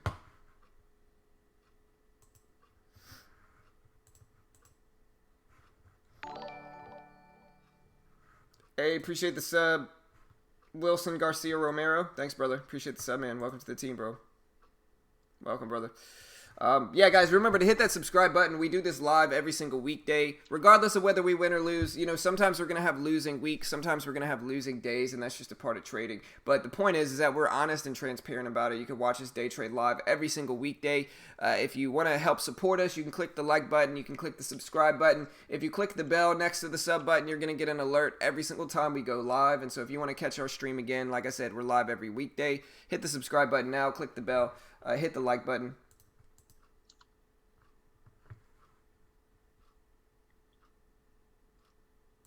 Yeah, that's the only issue with options is that I'm more of an intraday trader. And so, you know, that's the biggest issue with options is that they're not as favorable for intraday moves, I don't think. At least for me, specifically. I'm not saying you can't make money intraday, but, you know, most of the time I'm trading. Most of the time I'm day trading, so it is what it is. Yeah, Fran. No, Fran's on my screen right now. This is right here. And it looks good. Like I said, that's the one I just reviewed the VWAP bounce on. Rip it up here. See, maybe the only entry I would look for this one, though, is like a pullback to the VWAP and then maybe a risk, the tight risk level. Doesn't look bad.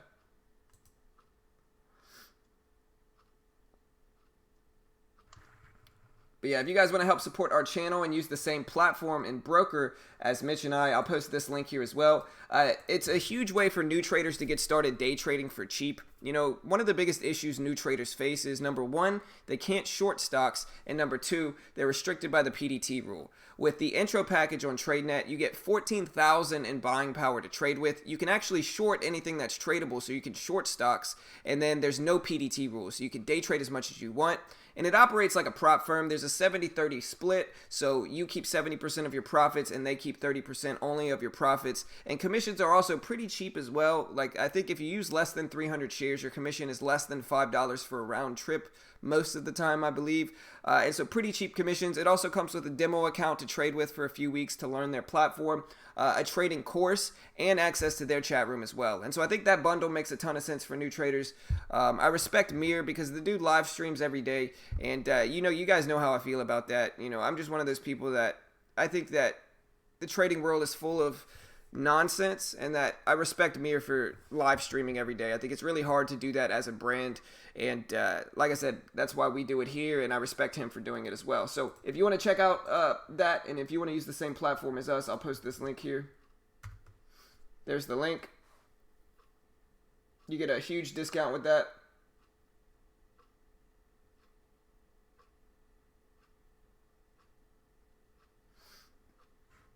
What happened with MTSL? Let me check it out.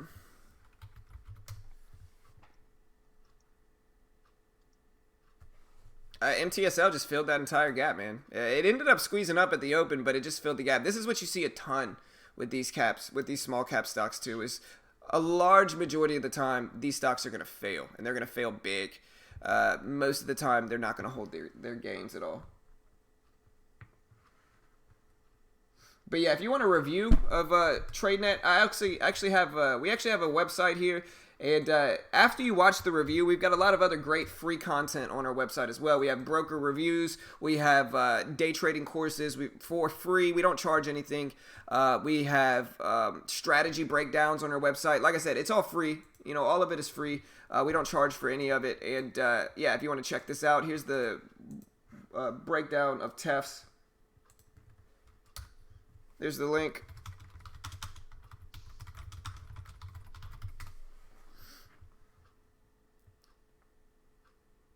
So go check out our website. And yeah, guys, like I said, hit that subscribe button.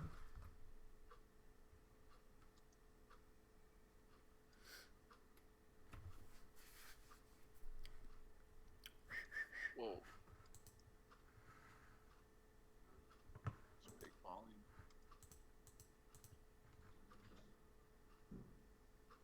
Big volume on the TVIX. Trying to see what's going to happen here, guys.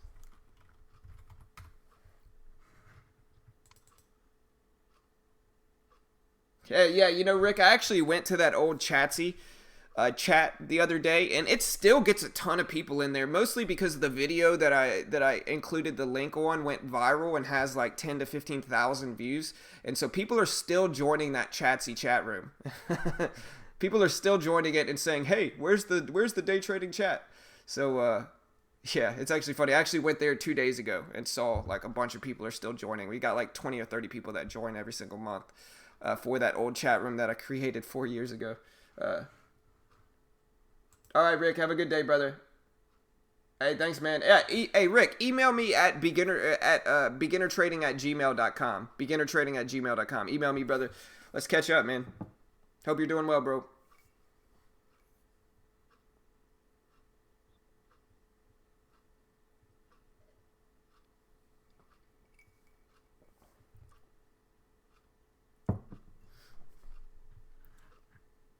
Yeah, SPY's sideways and choppy. It's a Friday. I'm definitely a good example of how you can hedge a portfolio. So everyone knows the TVIX went crazy when we had a big drop in the SPY. What a lot of portfolio managers will do in this case is look for options in TVIX. You can do what's called a call or maybe a spread. Try to make some money on the way up on the TVIX so that you can protect the downside risk on your other portfolio. right. Say your bigger portfolio. It's just a good kind of overall lesson in the market, because a lot of times you're going to get extreme measures in a certain direction, and what you can do is if you have a big portfolio, you don't necessarily just want to get out of all of it. So you want to figure out ways to make money when trades are going against you, and then kind of save your capital so when it's going for your direction, you're not just buying into it and pushing your average cost higher and higher. Right. It's one of the things I just like to always notice things like this. Like every single time we've gotten a spike in TVIX, we come back down. Is there people making money on the way up and then letting it come back down and then setting themselves up right back into the SPY?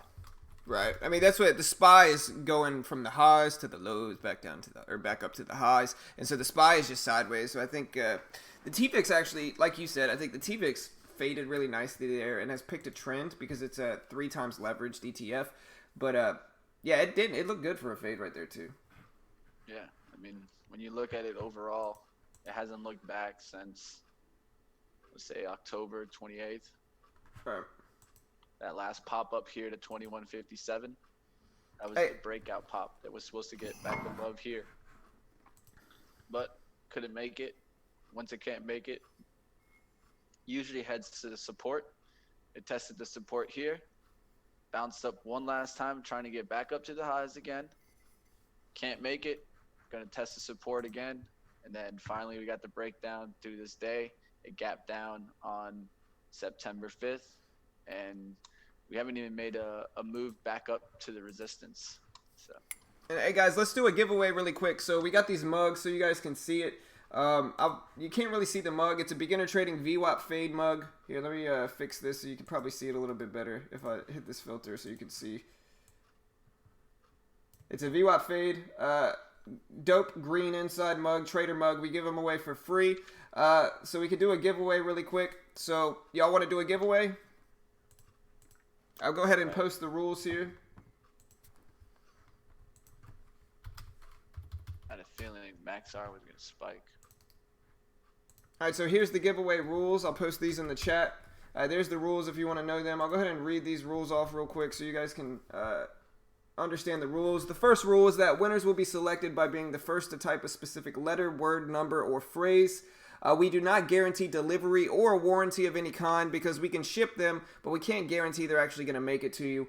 Because of shipping prices, only U.S. addresses will be considered or used. We can't ship out of state, unfortunately, or out of the U.S. The winner receives the mug. YouTube is not a sponsor of this contest, and users release YouTube from any and all liability related to this contest. We will also not use your address for any reason other than shipping the mugs, and you can find a list of the community guidelines on YouTube at the link in the chat that I just posted for the giveaway. Yeah,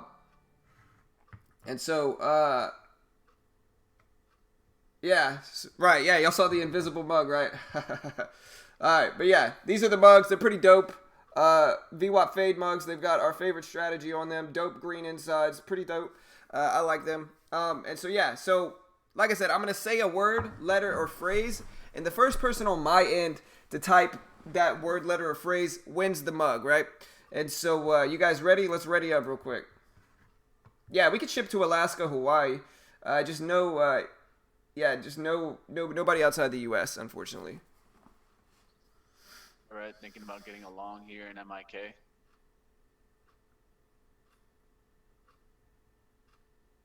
All right.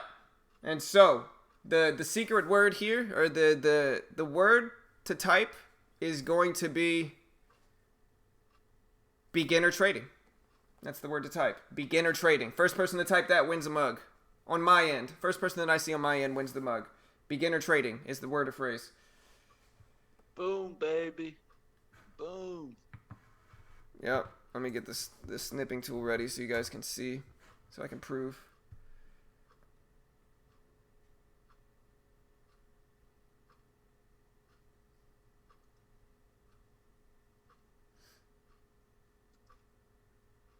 Doom doom doom doom doom doom doom doom doom doom doom doom.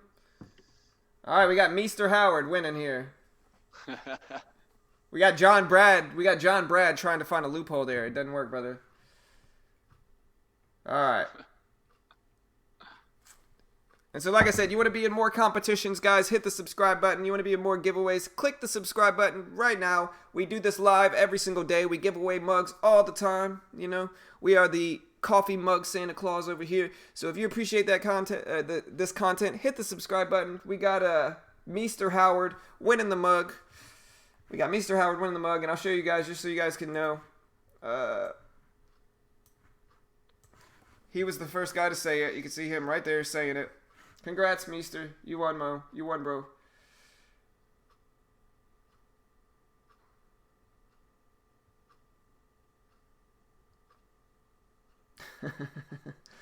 Hey, congrats, guys. Congrats. All right, guys. Taking one more trade here for the day. Gonna go long here on MIK. Feeling like we're about to get a squeeze through that 950. I definitely see the levels adding up there. Just need to see volume coming at 950 to confirm the trade, and then we can get that push back up. Let's see what happens here as we approach the 950s.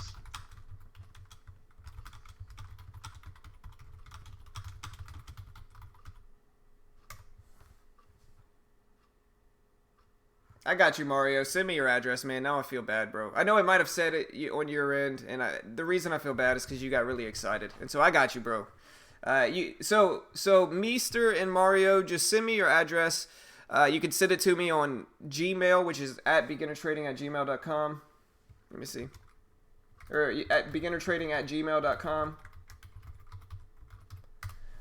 Or you can join our Discord. Like I said, I think that's how most people do it. And you can join our Discord here and just message me your address if you don't, since you probably don't want people knowing.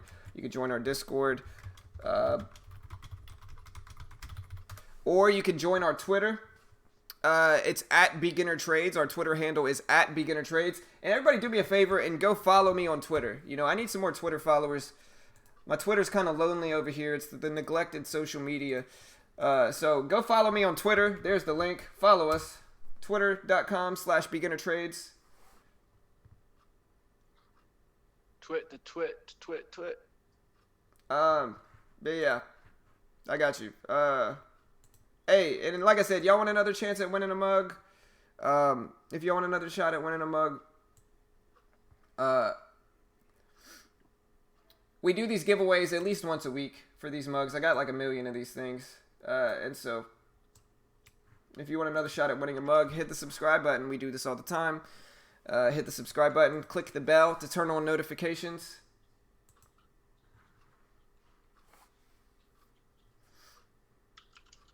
Wait, you in a stock, Mitch? Yeah. Oh, my bad, bro.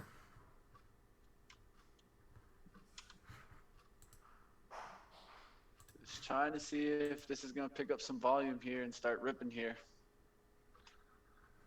MIK.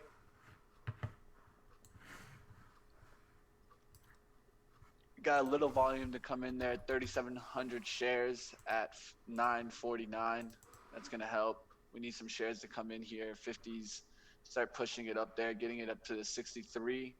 Then continuation volume following that, getting it up there so that we can at least get up there to the 975s and start pushing on the stock.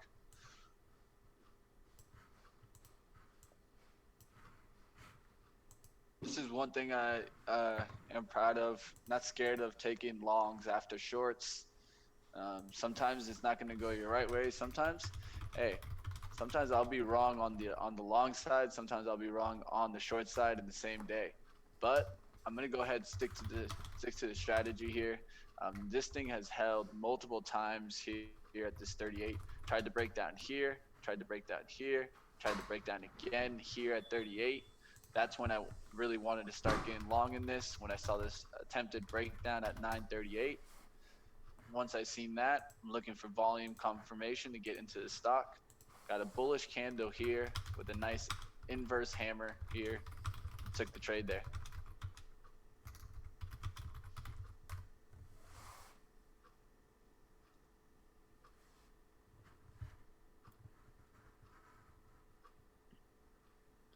Now we just need to see volume come into the trade and confirm it. I know, I'm back to looking like Terminator. Oh no.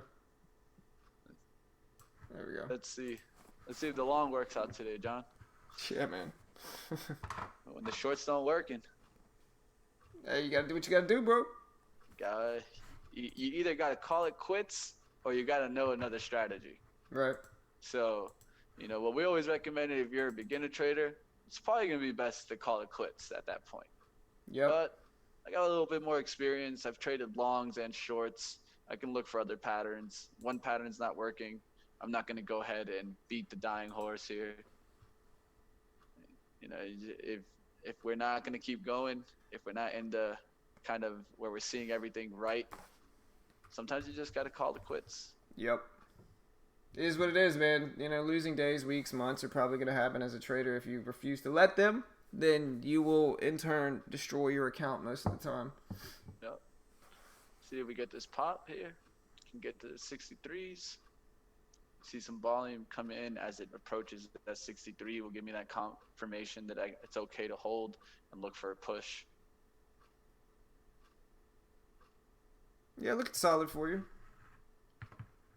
At least it's what I always want to at least be able to go back to is, was it at least a solid plan? I mean, results can't really tell you exactly how the trade went. What you need to pay attention to is, did I set a plan? Did I follow the plan? How did I execute the entries? How did I execute the exits? And that's really building up your skilled trading. Yep. Because we all know how that feeling is when we focus way too much on what's in this box over here, in this account manager box. We focus up, if our focus is solely on this area, then you don't focus solely on your skill level, and you start making errors in your judgment, error in your risk management, and Yep. that's when we start killing ourselves, you guys. We start like destroying our own account. And a lot of Not times, actually killing, but destroying our account here. and a lot of, go ahead, my bad. And that's what we're trying to avoid 100% of the time. Yeah, I mean, a lot of times traders will actually hide their P&L because they don't want to look at it. They just want to base it off of the chart, which is probably the right move most of the time. Yeah. I mean, I used to trade a lot of the times like this, guys. I used to just move the average cost where I can only see average cost, guys, because average cost is what I really care about. I don't really care about how much I'm winning or losing. I just want to know sense-wise how much I'm winning and losing. Right. Because that's what matters in the trade. Yep. I mean, your sense won and loss is what's going to determine it here. Right. And you don't really want to kind of lose that focus. As you go bigger in size, the easiest way to kind of ruin the leaps forward is to rush towards profit, hold losers bigger. It's going to be the easiest way. I mean, it happens to every single trader. It's happened to me. It's going to happen to you. It's going to happen to everyone. The real key is if we can just focus on consistently trading and trying to trade the right risk to reward so that when it comes your way, you're back into the green. Right. For sure.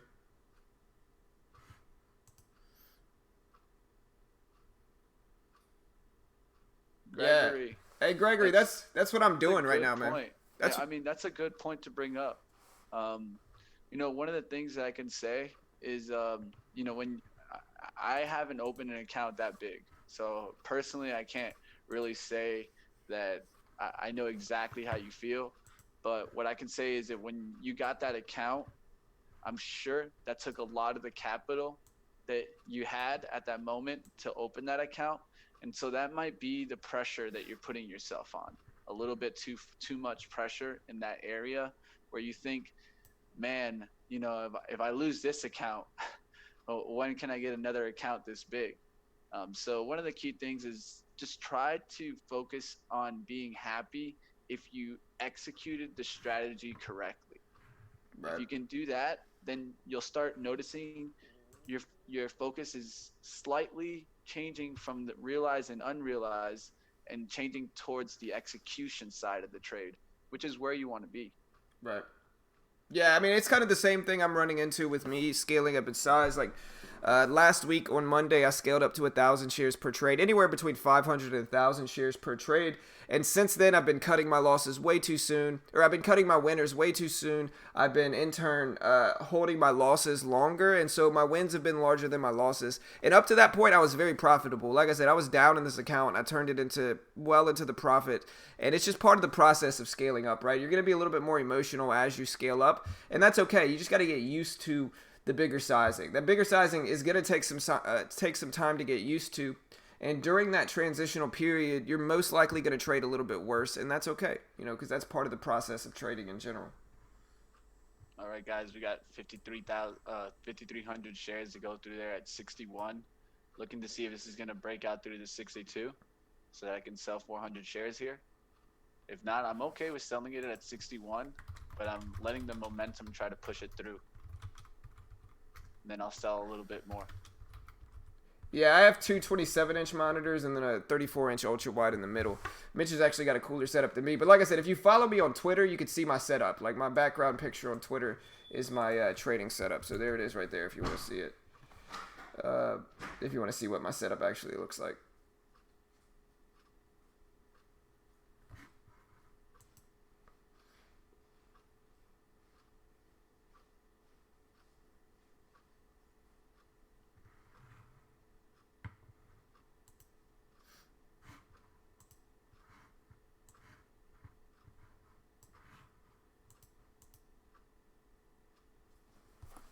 SPY gonna retest 302, those lifetime highs. We'll see, man. We'll see. We will see, definitely.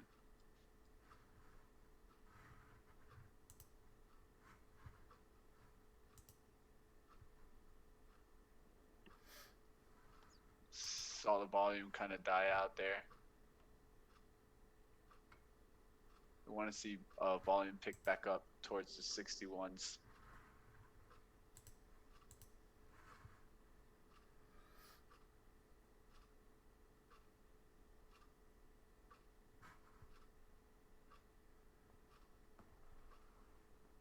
SPY's just sideways today. Just not favorable for my style of trading. Just super sideways, man. I don't think it's favorable for many. Yeah. Yeah. And that's the truth. Yeah. It's just a bunch of sideways patterns. Even when we got like solid moves, it just didn't continue. Like, look at AMD. That's a solid move up when it broke out, when it squeezed. But then the continuation from the high of that first breakout was only 8 cents.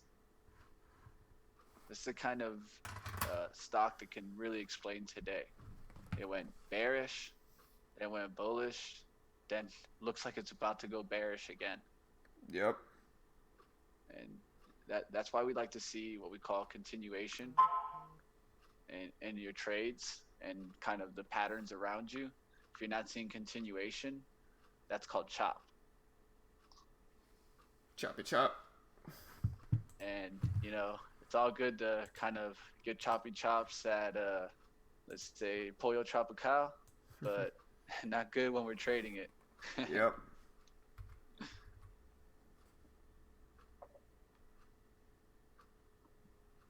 Well, guys, we're getting to that point right here, guys, where most traders get to let's just take the profits off. I try to do my best to stick with the original trade plan, and that's take profits as it breaks through 63. And so I'm trying to wait and trying to be patient. Everything tells you sometimes to rush towards profit. I have found, at least in my trading, my personal experience through trading, the more you stick riggedness to your plan, the better results you will have in a long term. Let's say in 20 trades, if you continuously stick to the plan, you're going to start seeing that your actual wins will match what you intended them to give you. The intended result, the intended reward actually matches the trade. And that's the most important thing, I think, in trading, is that you're executing your strategy. Yep. Yeah, I honestly, I had one of the best months I've ever had trading in August. Really solid month. Very solid month for me, at least. It's all different. Like, different strategies are going to perform better in different markets. You know what I mean? Like, our strategy is, a lot of times I was trading range-bound moves, and so, choppiness was, like, beneficial for me in some of those markets. You know what I mean? And so, it is what it is. Like I said, I was trading, if you go look at if you go look at our VWAP, or if you go look at our YouTube page, right, and you look at, it's called Crazy Profitable VWAP Strategy. That's the strategy I used most of August, and it worked out really, really well. Just very, very profitable overall for me in the month of August. But again, strategies change. That's why, like, with gurus teaching individual strategies, that's not what it's about. Like, no individual strategy is gonna help you succeed as a trader. What's gonna help you succeed as a trader is taking it slow, learning how to calculate risk reward, and then implementing that in each trade you get into. That's gonna help you succeed more than anything else.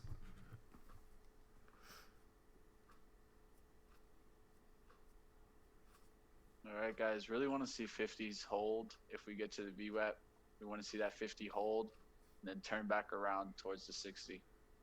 Gonna give it a chance to do a little VWAP bounce play here, create kind of the effect which we call this pattern, this cup and handle. If it holds here in the 50s, then breaks out through the 60s, we'll complete that cup and handle. Might be my internet today though. That's causing these issues. So somebody asked how long am I holding my trades for on average. Average hold time is 18 minutes. For a losing trade, about an hour for a winning trade total. In the last 30 days, though, it's a little bit different. Let me see. So far this month, since September 1st till today, average hold time is 7 minutes. So very quick scalping trades, which isn't necessarily like surprising, to be honest. So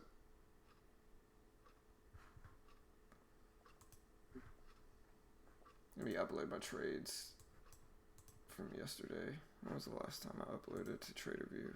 CGC going up there. To the 11th.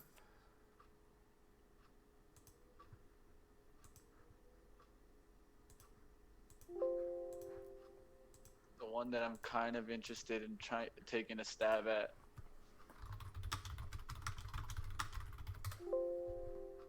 Sorry, I'm trying to upload my trades here.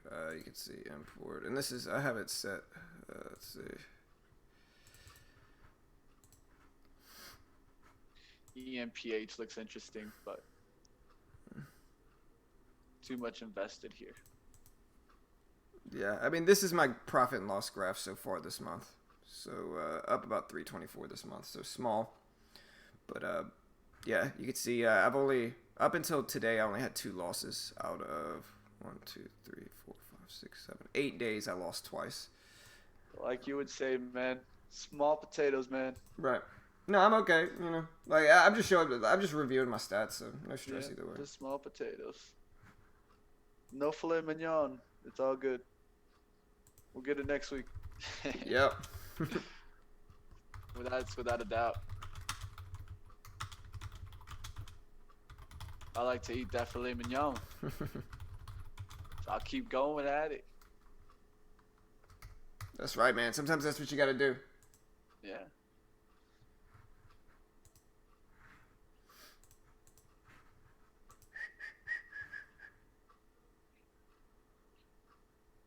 Hey, no stress. No stress, Gregory. No worries, bro.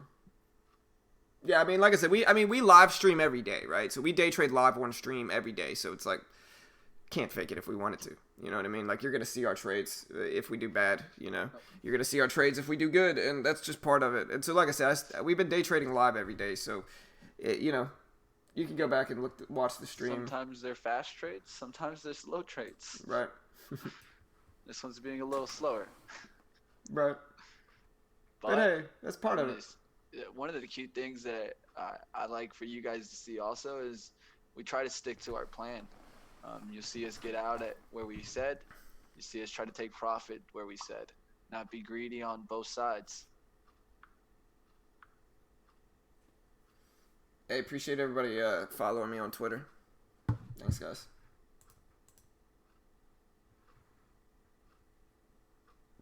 Ever thought about shorting ETFs that follow the futures market? I've pairs traded the TVIX with the SPY before, but you know, have I had a profitable week? Not after today. It's been a losing week so far. But hey, I mean, like I said, this is the first losing week. I don't know, man. Let me look at my trader view.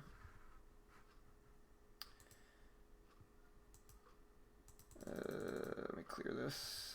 Let's see. So, All right. Like Gregory mentioned, we do have that triple top on the SPY. Let's see if we can actually break through 302 and start getting a lift here. If not, I could see a hard rejection, and it could come back down to the 301.25.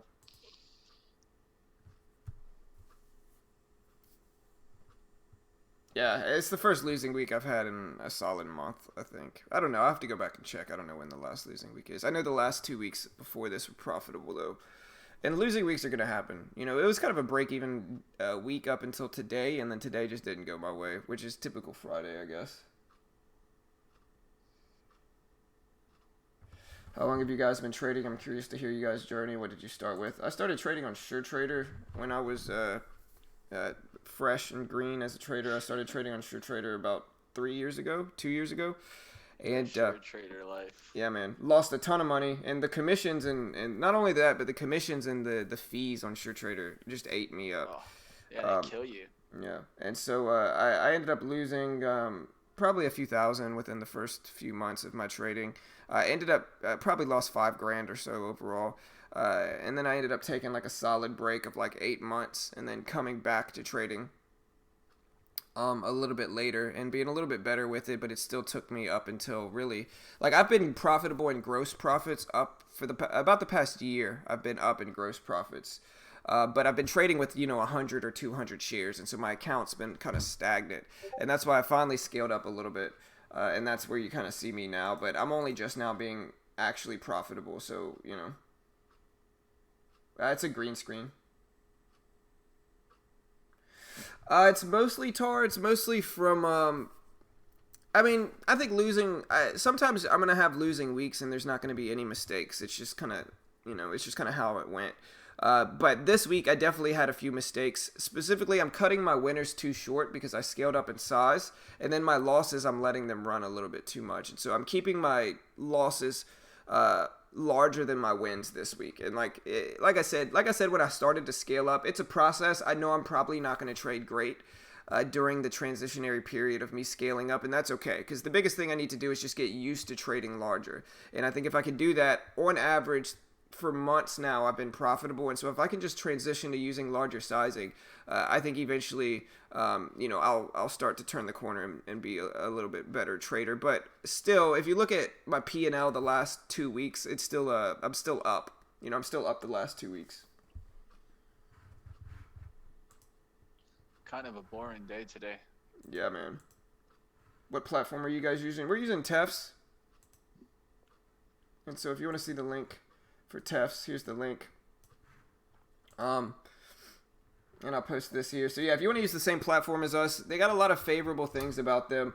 Specifically, there's no PDT rule. You can day trade as much as you want. It is CFD trading, but it operates like a prop firm. And so there's a 70-30 split. You keep 70% of your profit. They keep 30%. But they supply you with $14,000 in buying power with their funded account program. There's also no PDT rule, like I said. Pretty cheap commissions if you use small size. There's also a $700 max loss. And so if you go under $13,300, they close you down. And so I think that it's a really good way for new traders to get started for cheap. I think a lot of the time new traders will deposit thousands into a conventional regular broker and end up losing that. And this is only $350, and I think it's just a much cheaper option. I think, to be fair, I think most traders are going to lose these accounts too, especially new traders, just because new traders are going to lose regardless of where they go. But I think this is just a much cheaper way to day trade with no PDT rule. You can actually short stocks, and it also comes with like a trading course, a demo account, chat room access for pretty cheap.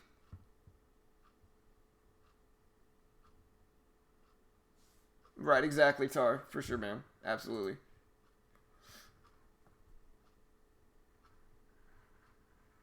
And so, yeah, it's also a great way to help support the channel. We do make a commission from it if you sign up through us. And so if you want to check that out, there's the link in the chat right there. If you want to, like I said, if you want a walkthrough of them, we do have a walkthrough where I break down their pros and cons. And so if you want to see kind of a full walkthrough of what it's all about, I'll post this link here too.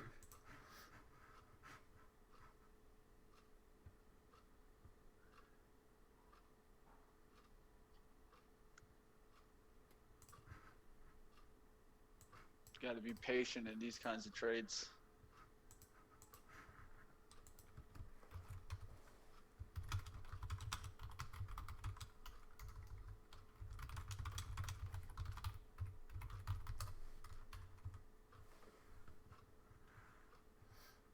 Ooh, look at that EMPH, man.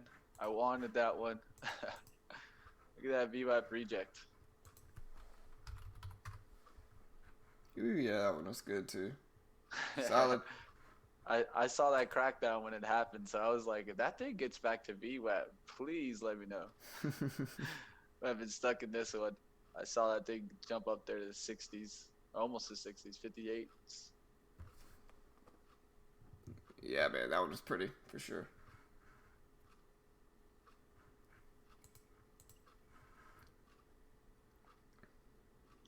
Alright guys, SPY didn't want to break those 302s yet. It's still holding above VWAP, but still hasn't broken out yet. Trying to see if it's going to hold here.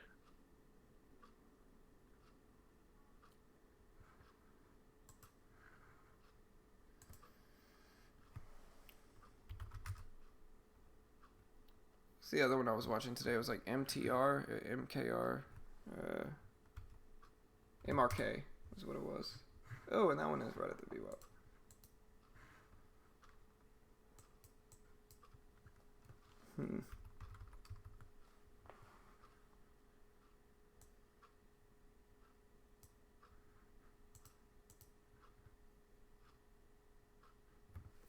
But yeah, the competition starts on what, like the 17th, right? I gotta check. Let me double check.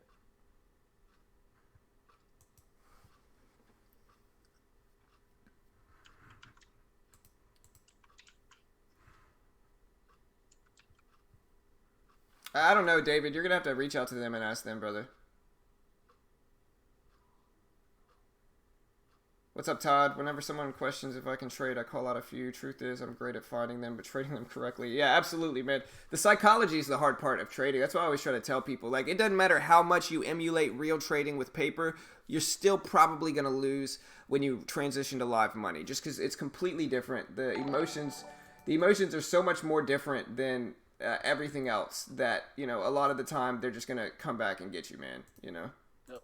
It's going to be from Tuesday to Tuesday. The 17th through the 24th. Nice.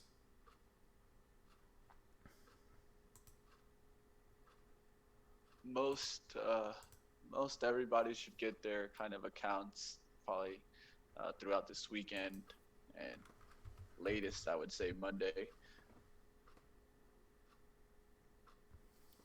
Yeah, like I said, if you want me to check, I can reach out to them, or even Allison in the chat can help if you want to kind of reach out and see about your account if you haven't received it yet, you know?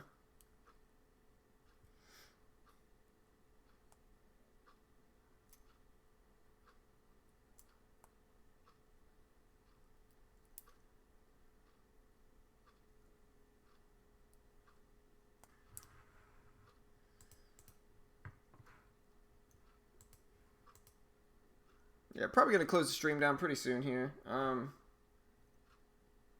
let Mitch finish, but remember, guys, to hit that subscribe button. We do day trade live on stream every single weekday morning. And so if you want to see what it's actually like, regardless of whether we win or lose, if you want to see what it's really like day trading the market, hit the subscribe button. We do this live every single day, attack the open, showing you guys kind of what it's really about, day trading the market. And so we appreciate any support we can get. Hit the subscribe button. You want to help support us.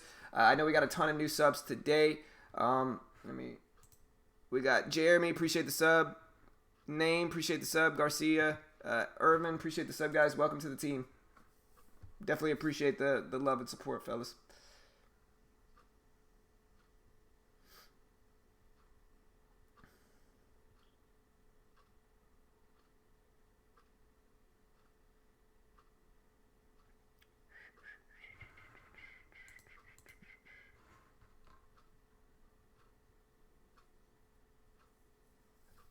Hey, appreciate it, Gregory.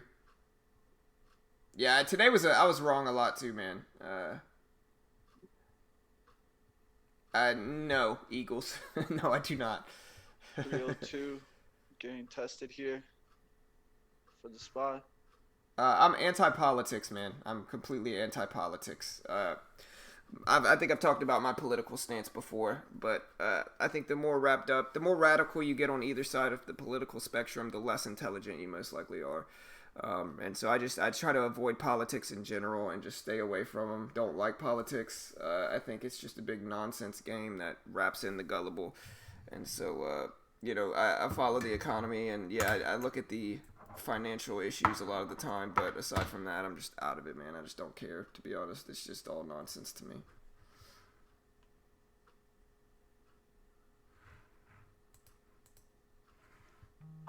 All right, Ace. Later, brother.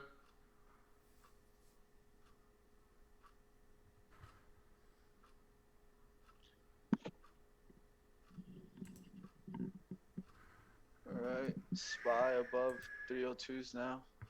Yeah, man, SPY's ripping. We're gonna see if we might break lifetime highs. Finally, maybe it'll break out of this. It'll break out of this narrow range it's been in, man, all day. Yeah, that is without a doubt. We'll see.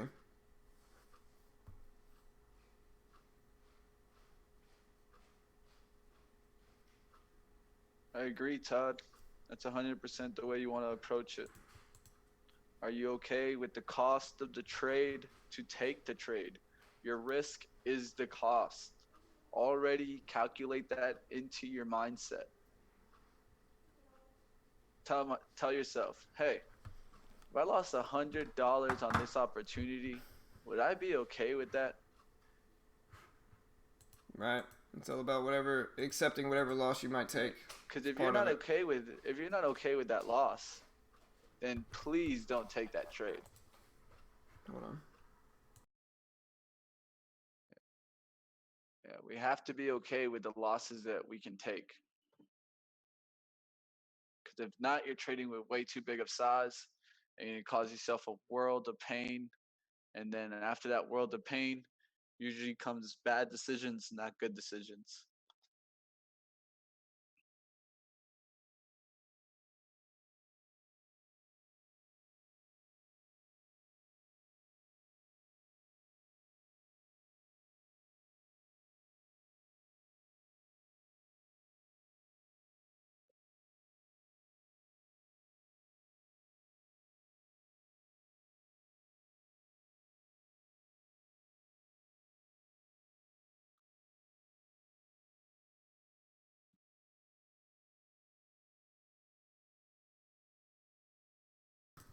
All right, guys.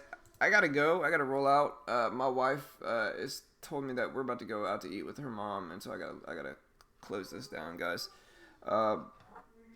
So Mitch, you still in something? Oh,